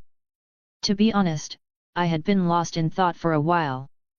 The memories of my past, which I thought had long faded, came rushing back the moment I stepped into this place. For someone like me, whose life had been nothing but bleak, moments of nostalgia were rare and precious. It had been a bittersweet, but not entirely unpleasant, experience. The feeling lingered longer than even the taste of pizza bread. If I could have gone home after this, it would have been a perfect day. But as fate would have it, when I returned to where Hanul had been waiting, I found some overly elegant-looking guy about to log her out of life. I had to jump in quickly before she got killed, especially since she's the one maintaining the illusion spell. Originally, I had planned to kick him in the face on the first strike, but he was faster. That's when I realized this guy was no ordinary opponent. He'd dodged my surprise attack. His reflexes were top-notch. Run! Get away! You can't fight him! Hanul shouted, her face filled with panic. From what she was saying, the guy was a demon named Sierra. I was momentarily confused. Sierra. It was a name I had heard recently. A demon who appeared just a few months after Andromalius had been defeated. I remembered being shocked when I first heard about it. But I had been skeptical, thinking it might just be internet rumors. So this is. Even now, standing right in front of him, I wasn't entirely sure what to believe. Was this overly polished guy really the demon Sierra? If you just looked at his appearance, he seemed like someone straight out of a cheesy gay porno. With his black leather outfit and that whole vibe, he felt like someone who worked in a shady underground club. Still, I stayed cautious, as Hanuel had warned me. But running away wasn't on my mind just yet. I could handle myself, and there were other people here besides her. Why now? To make things worse, they weren't players but regular citizens of this world. If I ran, it would only put their lives in danger. Not out of some sense of justice, I was far from being a hero. But leaving them behind to die would weigh on my conscience a bit too much. As long as my identity remained hidden, I figured I could buy them some time. Besides, I wanted to punch that smug face at least once. So I pulled up my hood and drew my weapon. Damn, I should have brought my gear. Unfortunately, all I had on me was a small dagger, meant for self-defense. I hadn't planned on fighting when we came to the city, and carrying my expensive pocket dimension pouch here felt unnecessary. Still, it would have to do. I charged at the guy. Shweb. My dagger sliced through the air, aiming for him, but he dodged with a slight tilt of his head. His blue eyes glinted with amusement. That was sharp. I wasn't too disappointed that the first attack missed. Without missing a beat, I spun and threw a back elbow. Thwack! This time I landed a hit, though it was blocked by his palm. You've got quite the strength. Now it was his turn. He swatted my elbow aside and swung his hand at me. I saw a faint glow of mana around his fingertips. I blocked the attack with my dagger. Boom! The impact was massive, but I managed to hold my ground. Our eyes met during the struggle. He spoke in a voice full of admiration. You've got quite the looks as well. I had no interest in compliments from a guy. I scowled, and he continued. I like strong individuals, whether it's their appearance or something else. What do you think? Would you like to serve under me? I could offer you quite a bit of favor. If you're interested in certain activities, I could even show you personally. What? I stared at him in disbelief. Did I hear that right? Was this guy seriously hitting on me? You've got to be kidding me. I shoved him away in disgust. A chill ran down my spine. I am feeling pure terror right now. The kind that is incomprehensible, something I dare not even imagine. A terror born from the unknown, darker than the abyss and more insane than madness itself. It stood right in front of me. What is this? My hands trembled as I tried to process what I was seeing. Had I really thought this guy didn't look like a demon earlier? No, he was the epitome of a demon. To hide such a monstrous heart behind such a normal exterior. A cold shiver ran down my spine, and sweat dripped from my trembling hands. I spoke harshly, trying to dispel the fear rising inside me. As expected from a demon, your tastes are as vile as your nature. Oh dear! You humans are so narrow-minded. Your lives are so short, wouldn't it be best to experience as much as you can while you still can? That experience he was talking about, there was no way I wanted that on my list. As I scowled, Sierra continued talking. And I don't just limit myself to men, you know. If someone is attractive, I don't care who they are. Joy only increases when it's shared, doesn't it? Sierra. So, basically, if it's pleasurable, that's all that matters? You're a creature that shouldn't even exist. He truly embodied what it meant to be a demon, having no regard for morality or ethics. I couldn't help but feel revulsion. Why not give it a try? You'd enjoy it, I promise. Instead of responding, I raised my middle finger at him. How unfortunate. His expression hardened slightly. In that case, I'll just have to teach you by force. Don't worry, you'll come to love it. With those words, he lunged at me. I cursed under my breath and raised my dagger again. God damn it! He's trying to F me up. Faced with the horrifying reality, I couldn't hold back any longer. As he rushed toward me, I dodged his hand strike and immediately countered with a kick. I didn't forget to channel mana through my body, strengthening it. The demon blood running through my veins gave me physical prowess, and the mana enhanced it even further. My muscles, contracted to their limit, released an explosive amount of energy through my leg. Sierra managed to block the kick, just as before. Thud. Ugh. Though he blocked it, he was clearly pushed back. It felt like kicking solid steel, but I could tell I had done some damage this time. No matter how strong a demon might be, my attacks weren't completely ineffective. Realizing that gave me a small sense of victory. Yes, this might just be enough to protect myself from this perverted demon. As I was gathering my thoughts, I heard Sierra's voice from the other side. Impressive. His tone was admiring, but his face remained eerily calm. He was still relaxed. I charged at him again, determined to wipe that smug look off his face. Gripping my dagger in a reverse grip, I aimed for his chest.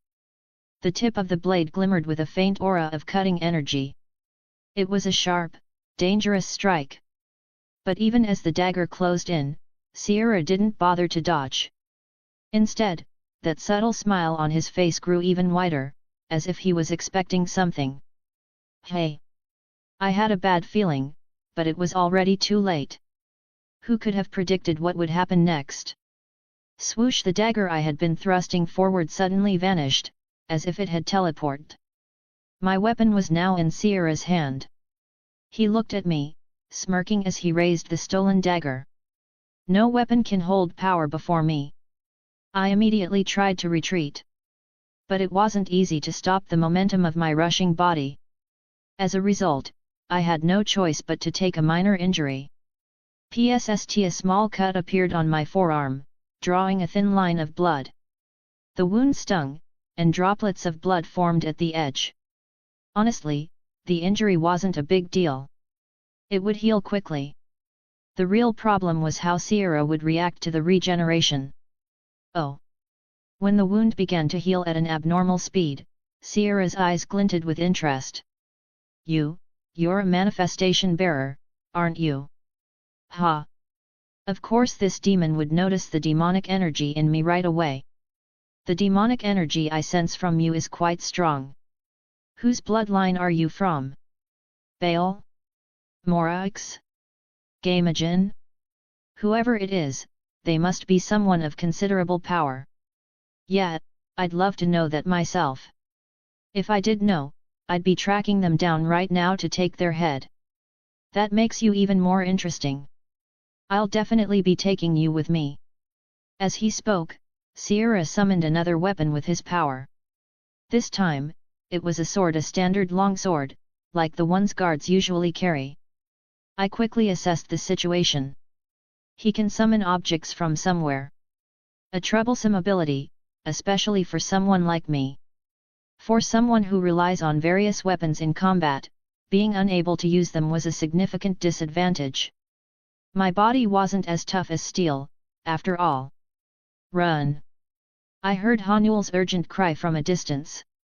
She was right. Sierra was strong and extremely dangerous.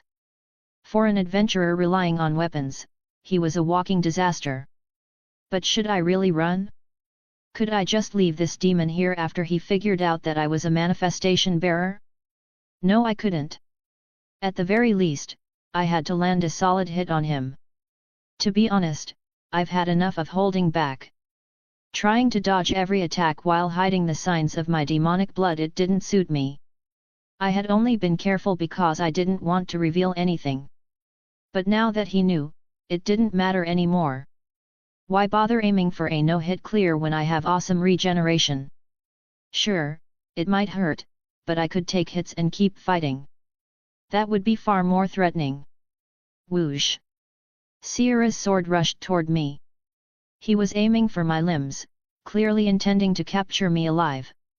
Instead of dodging, I stepped inward, closing the distance. Slash! Blood spilled from a cut near my shoulder. I couldn't avoid the injury, but by closing in, I managed to lessen the damage. As I turned, I saw Sierra's side wide open, and a look of surprise crossed his face. What? I was giving up flesh to take bone. Or, in my case, I didn't care if I lost bone because I could regenerate. The longer the fight went, the more it worked in my favor. My strategy was all about equivalent exchange, focusing on offense over defense. I gathered mana into my fist, reinforcing my body. My skin, which had been soft, hardened with a protective layer. Then, without hesitation, I drove my fist into Sierra's exposed side. Ugh! For the first time, a pained groan escaped Sierra's lips. The fight continued with much of the same dynamic. Sierra, the 70th ranked demon, also known as the Demon of Plunder, hadn't been in the human world for long. For the first time in hundreds of years, he felt cornered. He was being pushed back by a single human. Thud! Thwack! Bam! Each time Ya's fists and feet connected, Sierra took a step back. Though each hit wasn't overwhelmingly powerful, it was enough to inflict damage. Sierra tried swinging his sword to create distance, but even that was difficult. Ya was relentlessly sticking close, ignoring his own injuries. He's incredibly aggressive. Ya's body was covered in cuts and scratches, but he healed quickly. And precise. Even more impressive, Ya avoided attacks that could cause serious injury. Sierra was growing increasingly frustrated.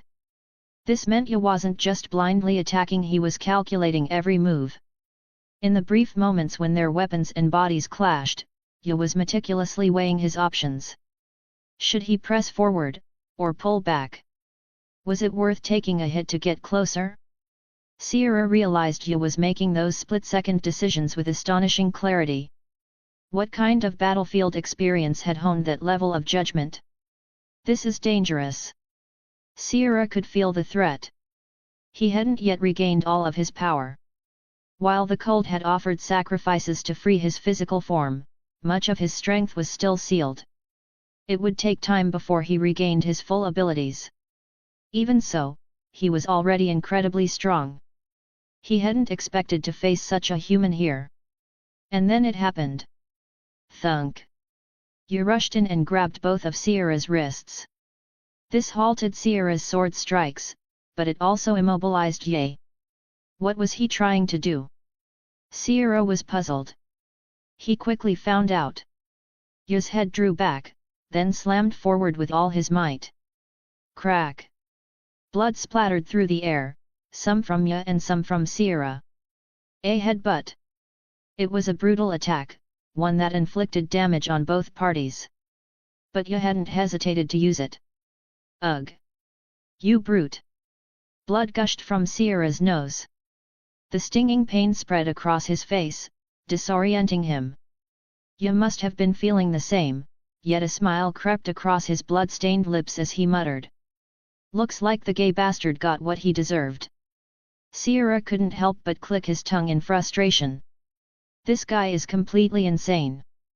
Things were getting dangerously close. Sierra, a great demon, was now seriously considering something unbecoming of his stature. I have to retreat. If things continued like this, there was a real chance he could be destroyed. He had only just been resurrected, there was no way he was going back to hell this soon. But how could he escape? Looking at Ya's expression, it was clear that he would chase Sierra to the ends of the earth. Would he even make it back to the cultists waiting in the alleyway? Sierra's face twisted in worry.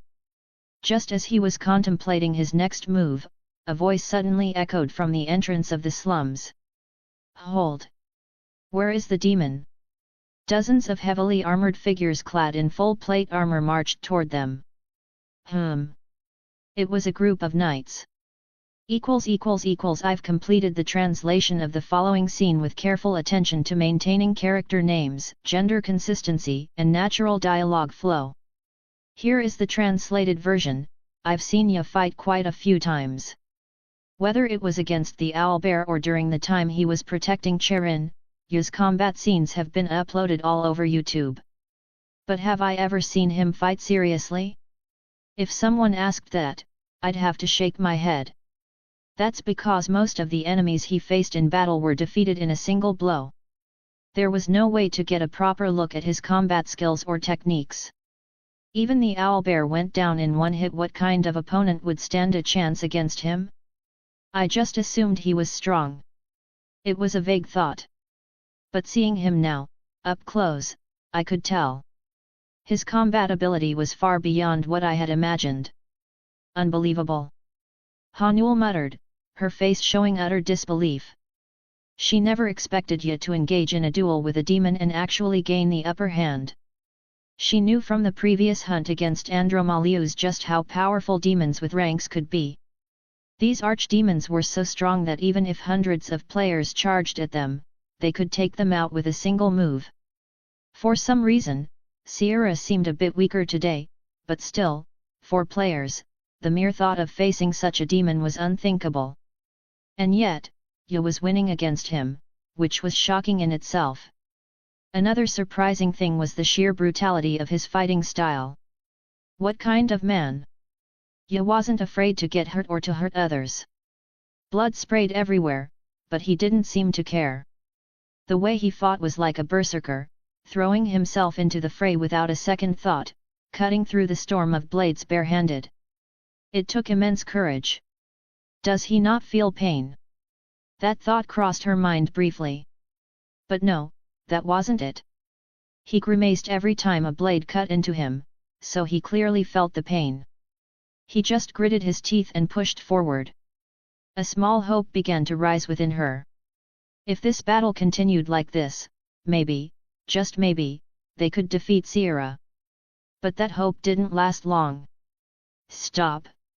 The reinforcements had arrived in the slums. Tap tap tap. The sound of boots echoed through the alley as the knights advanced. The commotion about a demon descending had brought many reinforcements to the slums. I frowned. Damn it! Why now? I had expected reinforcements to arrive at some point. With all the noise, someone was bound to report it to the city guards. But the timing couldn't have been worse. Just a little more time, and I could have taken him down. Sierra's here. Where? Where is he? Among the reinforcements, there weren't just knights. I could see others carrying all sorts of weapons, otherworlders. They had come too, drawn by the news of Sierra's appearance. As they scanned their surroundings, they soon spotted us. There he is. Over there. Whoa, it's really Sierra. Please, use me as a footstool. Hey? But who's that next to him? A man? I can't tell because of the hood. I frowned. Useless bastards. While I hesitated for a moment, Sierra spoke. Ha, boy, isn't this enough? You're a manifestation bearer, too, aren't you? If you get caught, it'll be troublesome for you as well. He was suggesting we call it quits and go our separate ways. It stung a little, but he wasn't wrong. Honestly, I wasn't too fond of the Imperial Knights either. I was okay for now since I had my hood and the illusion spell in place, but there was no need to attract their attention. You can escape easily now. Most of their focus will be on me. So hurry up and get out of here. But should I really let him go? No matter how I looked at it, it didn't sit well with me. If we met again, he'd likely hold a grudge, and that would be annoying. At the very least, I need to inflict some serious injury. We might never meet again, but just in case we did, I had to make sure he wasn't a threat. Of course, the best option would be to kill him, but unfortunately, it seemed like it was too late for that. As always, the knights were annoyingly fast. Luckily, an opportunity to injure him presented itself quickly. Step back, already. He used his ability again. Hey? My sword. Whoosh. One of the otherworlders' swords vanished, and a sword appeared in Sierra's hand. Apparently, one sword wasn't enough, so now he was using two to defend against me. That was his mistake, though. He had to discard the dagger he was holding in the other hand. No matter how limitless his powers might be, as long as he had a human body, he could only hold two weapons at a time. I quickly rolled toward the side where he'd dropped the dagger, grabbing it with both hands. The familiar grip wrapped around my senses. Form up. We'll drive out this foul demon. Given the time it would take for the knights to arrive, this would probably be my last chance. So I didn't hold back. I poured all the mana I had into the blade. Shhhhhhh, a faint aura enveloped the dagger. It was crude at best, but the energy within it couldn't be ignored. It was an all-or-nothing strike, and I had no plan for what came next. Without hesitation, I slashed upward with the blade. Thankfully, the attack landed. And it was a critical hit. Slice. The blade cut through Sierra's arm. His left arm spun in the air before landing far away in the dirt. The crowd gasped in shock. What? What the hell? All eyes were on us now. Before the shock wore off, I readied myself to make my exit. Gathering the blood I had shed, I slowly backed away. Now's our chance. Everyone, chase after him. One of the knights snapped back to reality and charged at Sierra. I moved to Hanul and whispered quietly. Hey, let's get out of here. My illusion spell was wearing off. I still needed to grab my magic tools before we made a break for it. Thanks to Sierra drawing all the attention, escaping was easy. After all, nobody had noticed the mark on Ye, and everyone was too busy chasing Sierra. Hanul managed to slip out of the city without attracting any attention. She was amazed to find there was a secret passage in the back alleys she hadn't known about. Ha, ha! Once we reached the plains, she gasped for air, her chest heaving. Her heart felt like it was going to explode. Keeping up with Ye's speed was almost too much for her. Eventually, Ye, frustrated with her lagging behind, had to support her. It was a bit embarrassing to be helped by a man, but given the gap in their abilities, she let it slide. Honestly, it felt kind of nice having him hold her like that. Let's rest here. As she caught her breath, Ye spoke. Thanks to his regeneration, most of his wounds had already healed. Ye scanned the area for a moment before gathering the blood from his body into one hand. Hanul, wide-eyed, asked in amazement, You can do that too? Yeah. I didn't see you do that during the fight. There were too many people watching. He explained that with all the beggars around, using that ability would have drawn too much attention. Regeneration was one thing, but if he'd started controlling blood, it would have raised even more eyebrows. Not that fighting a demon one-on-one wasn't already suspicious. After saying that, he buried the blood in the ground. Hanul was dumbfounded. So, that wasn't even his full power. She couldn't believe he was still holding back. It was frustrating that she couldn't gauge Sierra's level. She couldn't tell if Sierra was weak or if Ye was just abnormally strong.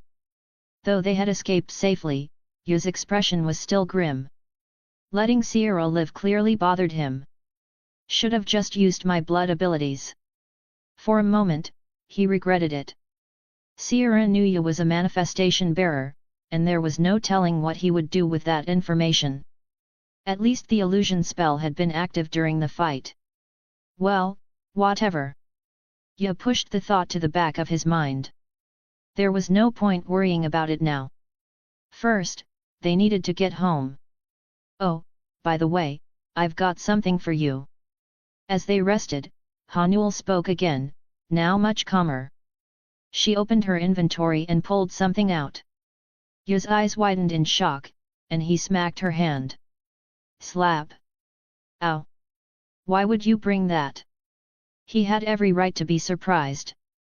What Hanul had pulled out of her inventory was Sierra's severed left arm. What kind of person has a severed limb fetish? Even Ye was creeped out by this. Wait, listen to me. Hanul protested, clearly feeling wronged. She had a reason for taking it, after all. Let's rewind to a few minutes earlier. When Ye severed Sierra's arm, instead of focusing on that dramatic moment, Hanul saw something else. Sierra's arm flew through the air and landed right in front of her. At the same time, a system notification popped up in her view. Would you like to pick up the item? The notification declared that Sierra's arm was, in fact, an item. Since it had dropped from a raid boss, it was only natural that she would pick it up. After all, leaving it there would mean someone else would surely claim it. She held out the severed arm toward Ye and said, "Here, take this. It's kind of gross, but, well, you're the one who defeated him. And it's classified as an item, so I grabbed it." "This thing is an item?" Ye raised an eyebrow but took the arm nonetheless. At first glance, it was nothing but a grotesque, severed limb. It reminded him that Andromalius had also left behind his arm as an item when he died. It seemed that demons, like tigers, left behind something significant when they were slain, except demons left behind their arms. So, what kind of power does it have? Since it was an item, it had to possess some kind of effect. Suddenly, a thought crossed his mind. It might have the same ability Sierra used during their battle, the power to summon objects into his hands from a distance. Since the arm was a part of Sierra's body, it was possible it carried a similar power. "Bring me something." Ye commanded the arm in his mind. Whoosh, as expected, an object materialized in Sierra's severed hand. It was strangely warm to the touch. A large, black piece of fabric appeared large enough to cover Ye's face twice over. "Wait, what?" It was a bra. Hanul hastily checked her chest. Suddenly, she felt an odd sense of emptiness in the area around her chest. In my past life, I used to really like lemons. There wasn't any particular reason for it. Maybe it was the unique sour taste that appealed to me, or perhaps it became a habit after hearing they were good for my health when I was young. Regardless, I enjoyed sour flavors. The tanginess that you couldn't easily find in other foods always stimulated my taste buds. Of course, that didn't mean I ate lemons raw. As much as I liked sour things, eating a lemon straight was just too much. I typically ate them by lightly coating them with sugar or by squeezing a generous amount of lemon juice into my drinks. There was nothing better than squeezing lemon juice into cola while playing on the computer. I felt a slight nostalgia just thinking about it. Anyway, the reason I'm suddenly bringing this up is the bra I'm holding right now has a faint sour scent. Well, considering it's summer and we've just run around at full speed, it makes sense that she'd be sweating. Especially since, well, it seems like a lot of heat is gathering in her chest area.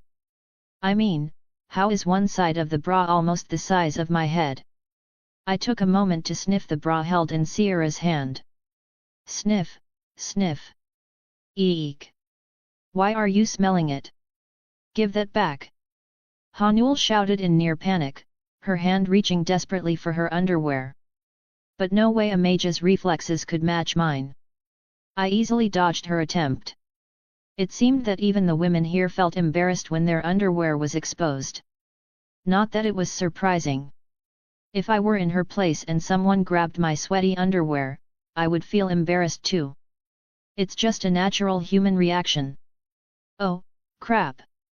Still, thinking from her perspective, I could guess how mortified she must be. To ease her embarrassment, I decided to offer some comforting words. It's fine.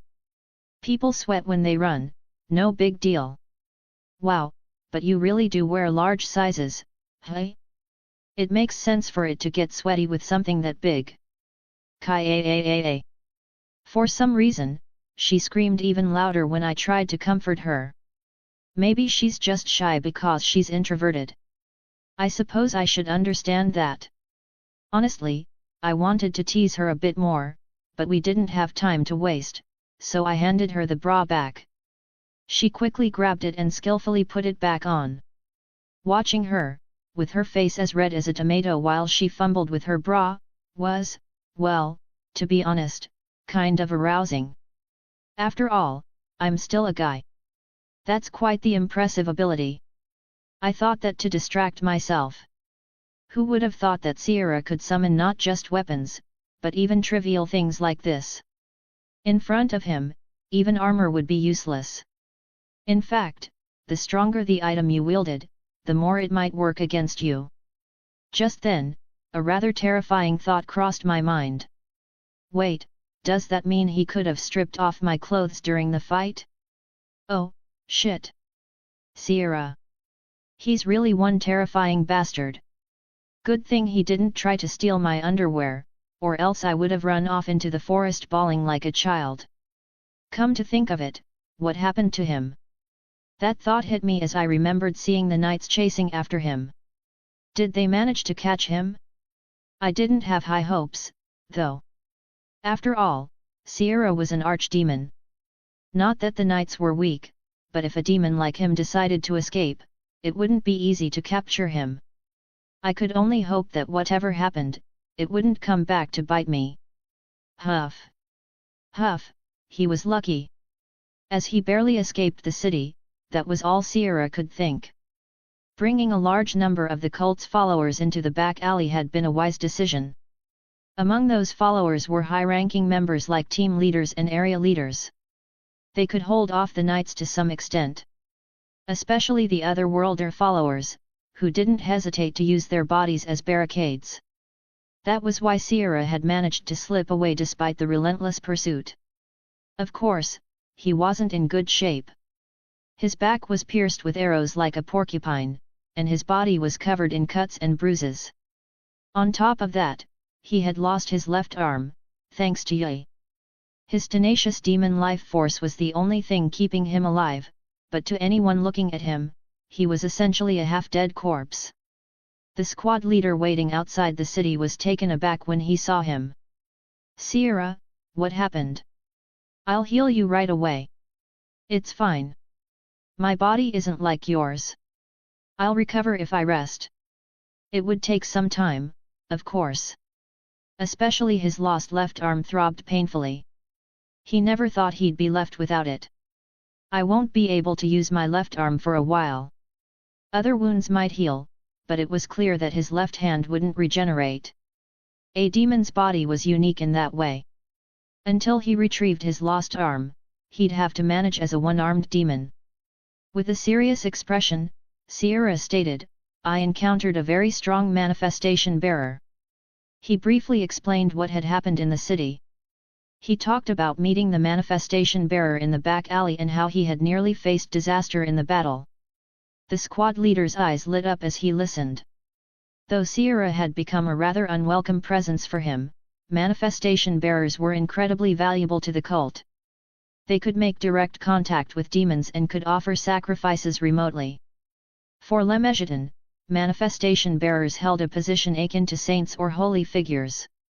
And with this one possessing real skill, it was no wonder the squad leader's eyes were filled with interest. Honestly, Sierra wasn't particularly fond of the idea, but he needed the cult's assistance to capture this person. Whether they recruited him or sacrificed him, one of those options had to be taken. So, he provided the cult with information about the target. He's a man with brown hair and blue eyes. There's a high chance he lives nearby. Don't inform anyone else. Our priority is to find and capture him first. Though, the information was slightly inaccurate. A raid boss named Sierra had appeared in the city. Naturally, the news spread rapidly throughout the community. After all, it was a demon showing up in one of the cities of a major empire. A commotion was to be expected. And of course, word got out that Sierra had nearly been defeated. At the center of this news was a mysterious hooded NPC. Although there wasn't a video, a single photograph had been captured. The photo showed the hooded NPC slicing off Sierra's left arm with just a dagger. With players present at the scene, one sharp-eyed player had noticed the perfect moment to take a screenshot. Naturally, that image was uploaded to the internet, and, as the player hoped, it ignited the community's discussions. Is Sierra actually weak? An archdemon getting wrecked by some NPC in the slums, lol. Seems like all demons are just hype, lol. I didn't expect him to get his arm chopped off so easily, though. Damn, he's one of the few hot male characters, and now he's gone. The game devs seem to really hate male characters. But seriously, doesn't the one-armed look seem kind of sexy? Hey! Bro, what? Where did that hooded NPC even come from? Just popped up out of nowhere, cut off Sierra's arm, and bolted. If I see him, I'm definitely taking him down. Capture Lemegeten, but is that NPC a guy or a girl? The hood covers everything. From the body shape, it looks like a guy. Oh. Oh, really? By the way, isn't this all just ridiculously hot? Video, here's a clip of the hooded NPC escaping while the knights chase Sierra. Every time Sierra gets hit, he winces in pain while running away. Why does it look so pathetic yet attractive? He probably went back to the cult and secretly cried, right? I just want to comfort him and catch his tears. Damn, I've already used this material too many times. Guess I'll go for another round. Dude, seriously, the Han River isn't far. Just go jump in. You're a Lemegeten cultist too, you idiot. As expected, it's all nonsense in the comments, lol. I'm a Lemegeten follower, so don't blame us for this kind of stuff, damn it. I should dump this in the comments, haha. The atmosphere was surprisingly peaceful. As is typical for those who dwell on the internet, they were engaged in lively discussions about this fresh topic. Fortunately, no one connected the hooded NPC to Yi. There were plenty of NPCs in Demon's Saga, and just as many who could show up unexpectedly. While there was curiosity about the identity of the NPC, no one was digging too deep into it. After all, Sierra's incident had taken up almost all the community's attention. But there was one person.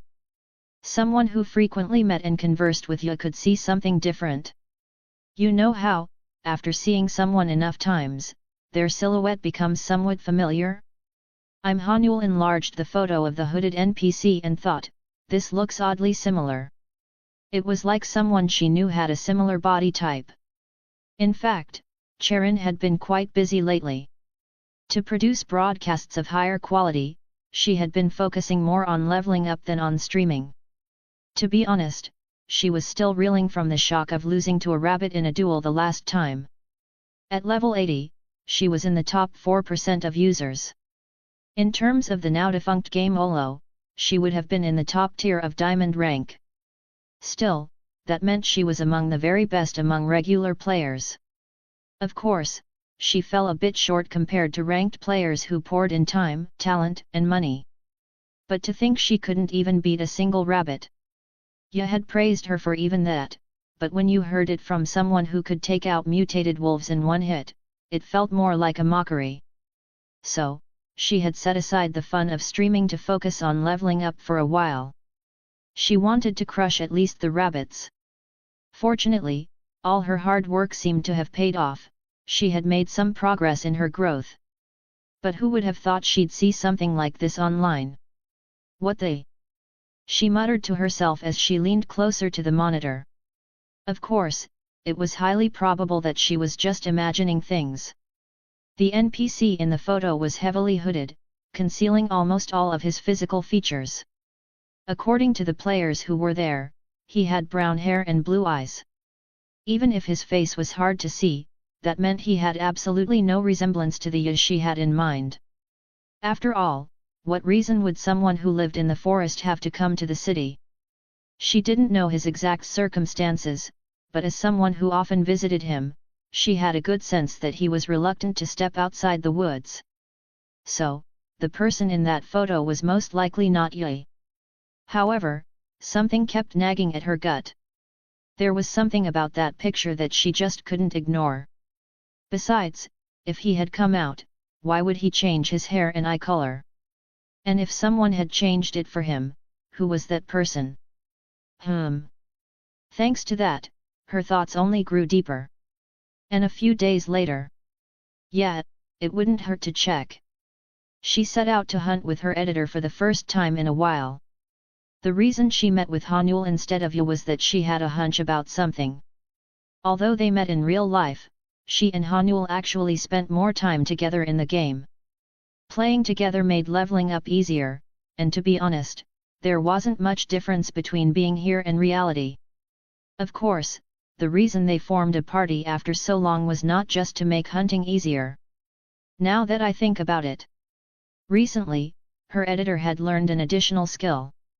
She even used it in combat from time to time. According to the description, it was a magic spell that confused opponents by tricking their eyes. Wasn't it called illusion?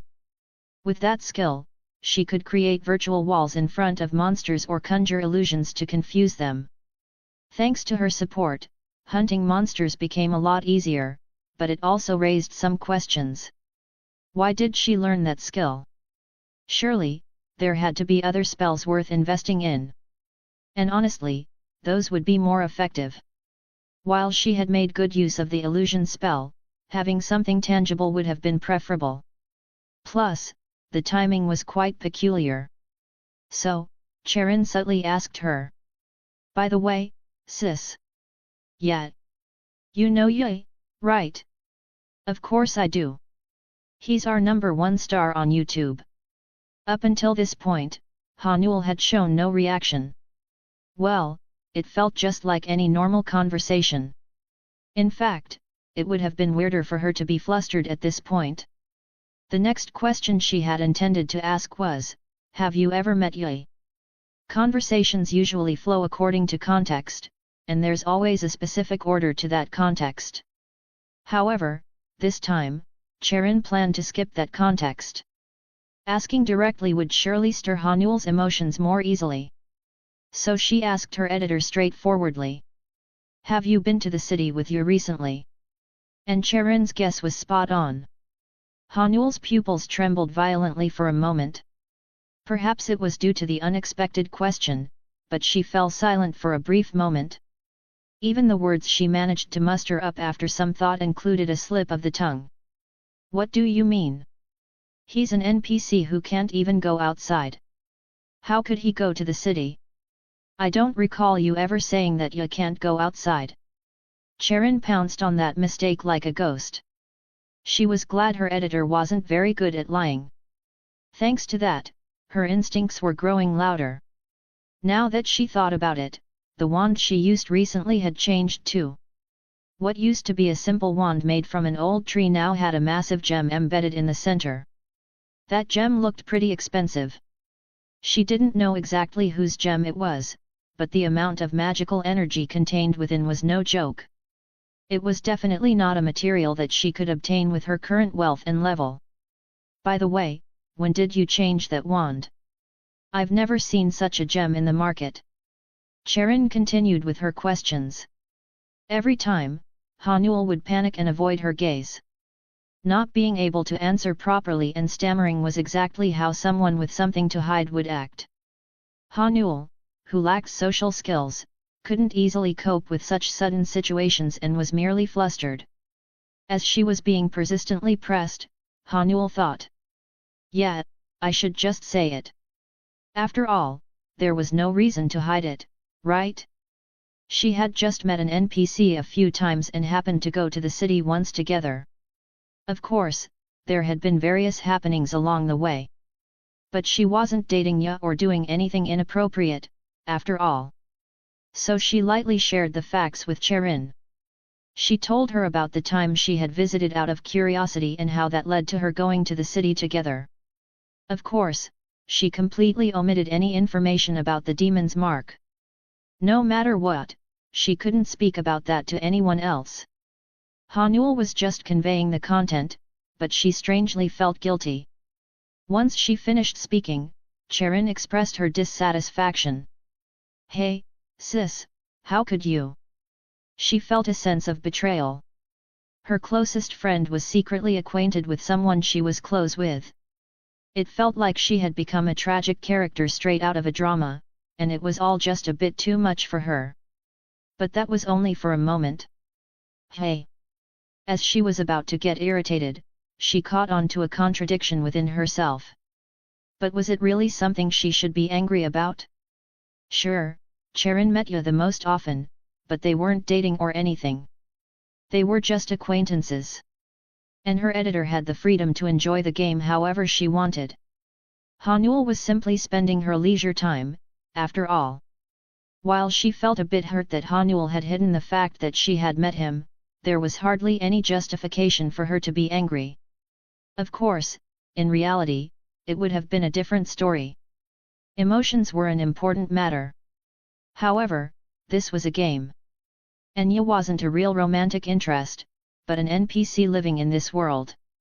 It felt ridiculous to get upset over a virtual character. As a result, Charon could only look at Hanul without saying anything. She didn't really have anything to say anyway, and she was also a bit confused by her own feelings. Why am I so angry? Could it be that I? No, even so, she didn't want to be someone who genuinely invested feelings into a virtual character. Still, if something like this happens again, let me know, okay? Okay, sorry. In the end, all she could say after much contemplation was a piece of advice like that. After that, they continued hunting for a while before eventually parting ways. After all, this was a meeting meant for questioning, and she could sense that her feelings were quite turbulent. Many thoughts swirled in her mind. It was intriguing that Ye was that hooded NPC, and it was also surprising that he was strong enough to cut off Sierra's left arm. But what amazed her the most was that Hanul and Ye had gone on a date in the city together. In the end, Charon logged off without properly understanding her own feelings. Yet, her thoughts had shifted somewhat. I should meet him more often from now on. She hadn't been able to visit the forest recently, so she thought it was a good opportunity to go see him more often. She definitely hadn't come to realize new feelings for an NPC because of this. Not at all. Whatever it was a thought that would surely annoy Ye if he heard it. It had already been several days since Ye had battled Sierra. Fortunately, nothing significant had happened during that time. There was only one person who had come looking for him, and the monsters hadn't caused any trouble either. Thanks to that, he was able to unwind at home, relieving the fatigue he had accumulated in the city. Whether it was from the battles or the excitement he felt in the city, exhaustion hit him as soon as he returned home. Once again, he reaffirmed that home was the best place to be. The loot he obtained from Sierra's left arm was tucked away deep in his storage. The ability is quite good, but using it felt a bit awkward. While it had quite an impressive effect, there were also clear limitations. After using it, he needed to wait about 10 minutes before he could use it again. This meant he couldn't use it indefinitely like Sierra had. Not only that, but he also needed a certain range to bring something in. In terms of distance, it was about 15 meters from him. It wasn't short, but it wasn't exactly long either. Sierra had likely had no such limitations, but it seemed that the ability had degraded once it separated from him. Still, being a demon's body, it didn't seem to decay. That was truly a relief. If his left hand had started rotting and bugs were crawling out of it, he would have discarded the ability altogether. Of course, the shape of the hand was quite inconvenient. It was awkward to carry around, and it wasn't easy to hang somewhere either. Is there any way to process it? However, even these issues felt trivial compared to the main drawback. The real problem was that he couldn't use this item in front of others. Even though Sierra wasn't dead, if it got out that he had the demon's arm, Sierra would undoubtedly come after him with a vengeance. Moreover, since it was a demon's item, knights might raid him as well. Thus, even if he had the item, it was essentially useless, more like a cursed item in his storage. Thanks to this, his storage was only getting more filled today. It had been peaceful for a few days, but that didn't mean he was free from anxiety. Having caused such chaos in the city, his curiosity was piqued. By the way, were the knights looking for me? No matter how well he concealed his identity, he had cut off Sierra's arm. From their perspective, which valued exceptional talent, they might want to track him down. What was the Lemegidon cult up to? Now that they knew he was a manifestation bearer, they would probably be scrambling to find him. Based on the reaction of the one called Ryan, it seemed that manifestation bearers were quite important to that cult. He could formulate various guesses in his mind. However, the unfortunate part was that they remained merely guesses. Being stuck in this place, his perspective on the outside situation was limited. In fact, it had become awkward for him to disguise himself for this incident. While he could change his hair and eye color, he couldn't change his body type. It was frustrating, but he had no choice but to remain hidden in the forest for a while longer. Fortunately, there was someone who could act as his eyes and ears. "I'm here." Just in time, his information supplier had arrived. As soon as she walked in, he asked her a few questions. He wanted to know about Sierra's recent activities, the mysterious hooded figure that had appeared in the city, and the trends among people. Naturally, he kept the information about himself tightly under wraps. There was no need for others to know that he had gone to the city. Though he figured it wouldn't matter to her, he didn't want to increase the number of people who knew. However, he couldn't help but be surprised by what she said next. "Oh, that hooded NPC? There's no need to hide it. I've already heard that you caused a ruckus in the city recently." Hey! So she already knew? While Charon had changed her mind about Ya a bit, it seemed she was merely inclined to visit him more often without progressing further. She was lively and sociable, but like Hanul, she lacked romantic experience. This made it hard for her to figure out how to take things further. Still, since it was better not to keep anything hidden, he decided to tell her the truth.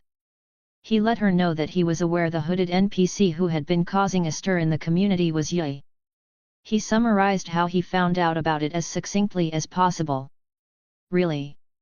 At first, he looked slightly startled, but soon he regained his composure and nodded. Although he was still somewhat shocked inside. How could he have figured it out so quickly? No matter how well he knew him, it was a frightening level of observation. Fortunately, it seemed he had no intention of telling anyone else. "Anyway, I'm the only one who noticed, so don't worry." Charon said that and wrapped up the conversation. Then she took a moment to focus inward. Thump thump, he felt his heart rate slightly quicken. It wasn't excitement or anything like that. Or perhaps it was, but right now, physiological factors played a bigger role. As time passed, the weather had already shifted into early summer. Naturally, Ye's clothing had become quite a bit lighter. While his basic outfit was still a t-shirt and shorts, the fabric itself had become thinner. Because of that, his body's contours were on full display. Charon glanced at him and thought. He has ABS, hey. Well, she had figured he might, but seeing the outlines made for an intense visual stimulus. Does he really have no self-awareness? She pondered, trying to cool her flushed face. Perhaps it was because he had the skill to cut off Sierra's arm, he showed no signs of caution. After all, what was there to fear when you could easily handle anything that came your way? Usually, a man would feel embarrassed wearing such thin clothing.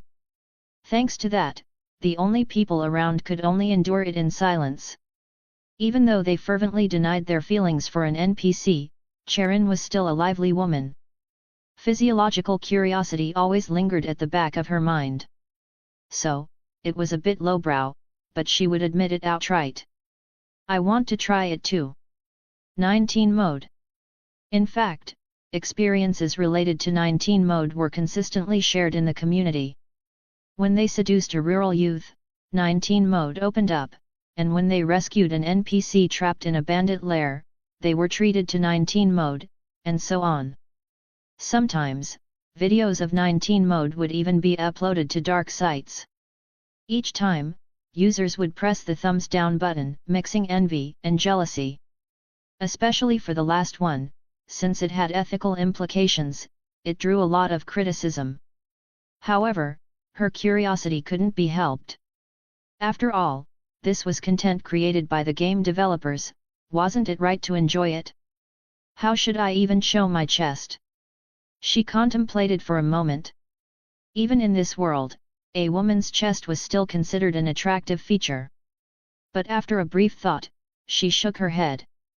No, no such one-dimensional temptation could actually decrease a man's interest. It had been proven before. If not handled well, he could easily think poorly of her. Numerous stories circulating on the internet confirmed that.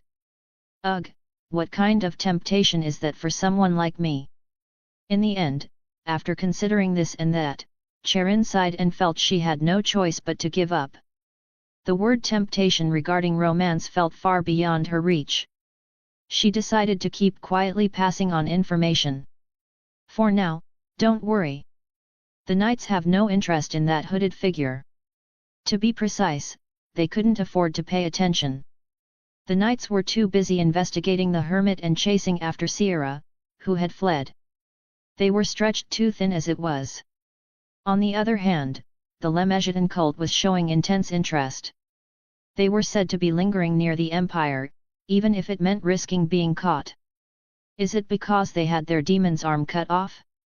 They seem to be going wild. Still, it looks like they aren't interested in this forest yet. Ye nodded. He had expected the Lemegetian to act up, but hearing it like this was still a bit bitter. At least it was a relief that they hadn't uncovered his status as a manifestation bearer. If they had, Cherin wouldn't have hesitated to ask him. This is a headache. Someday, they'd likely start roaming near this forest too. He hoped that day would come much later. For now, he tucked these thoughts away in the back of his mind and reached out to Cherin. According to their contract, he had something to receive from her. So, did you bring the holy water? As it was, he was almost out of holy water. Recently, he had used a lot due to the consecutive occurrences of rampage. Cherin nodded and opened her inventory in response to his question. Ah, yes. Here you go. After receiving the items, Ye frowned. Hey, are you kidding? Is this all you brought? Why only 2? It looked like he was being robbed at first glance, but he had indeed given her money and compensation for her efforts. Calm down. I worked hard to gather these. Holy water has become incredibly scarce lately because of the demons. What? Ye perked up his ears. According to her, the whole country was passionately buying up holy water. It was because holy water was effective against demons, and people were preparing in advance for the future. As a result, the price of holy water had skyrocketed recently. Damn it! Of course, this was shocking news for Ye. He had been effortlessly using holy water to deal with rampage. Without holy water, he would have to endure that pain all over again. While he still had a few reserves left, those were running out quickly. As Ye's expression grew serious, Cherin tried to console him. Don't worry. I'll do my best to gather more. I doubt the demand will stay so high forever. Ye nodded. But contrary to his wishes, time didn't bring a return to the supply of holy water. Is this it? By the next month, he could receive only one more piece of holy water. Nothing? Not a single one. The following month, he couldn't obtain any holy water at all. The knights had signed a fixed purchase agreement. In a panic, Cherin urged him. Let's wait just a little longer. Surely, the supply will return sometime. Ugh! Ye inwardly cursed. That damn Sierra! If he had known this would happen, he should have taken Sierra's head that day. He desperately hoped for news that Sierra had been taken down soon. Days passed again. One piece of news did come through. While it wasn't related to Sierra, it was enough to surprise the world. It had been over 2 months since Ye fought Sierra. And now, it was nearing the 1-year anniversary of the Demon's Saga game. The developers had posted an announcement in celebration of the first anniversary. Ver 02. Update notes. It was the patch notes. Whether the demon has resurrected and is causing havoc, or if all the managers are on edge due to the Lemesian cult, or someone is frequently visiting Ye, time flows unceasingly. Regardless of whether life is difficult or not, the sun will rise tomorrow. As a result, 2 months have passed since then. Considering the release date of Demon's Saga, it has been nearly a year. And just like every game that celebrates its 1-year anniversary with a big patch, this game also had something to announce. Out of the blue, a game that usually doesn't even bother with patches released an extensive patch note filled with new content. Ver 02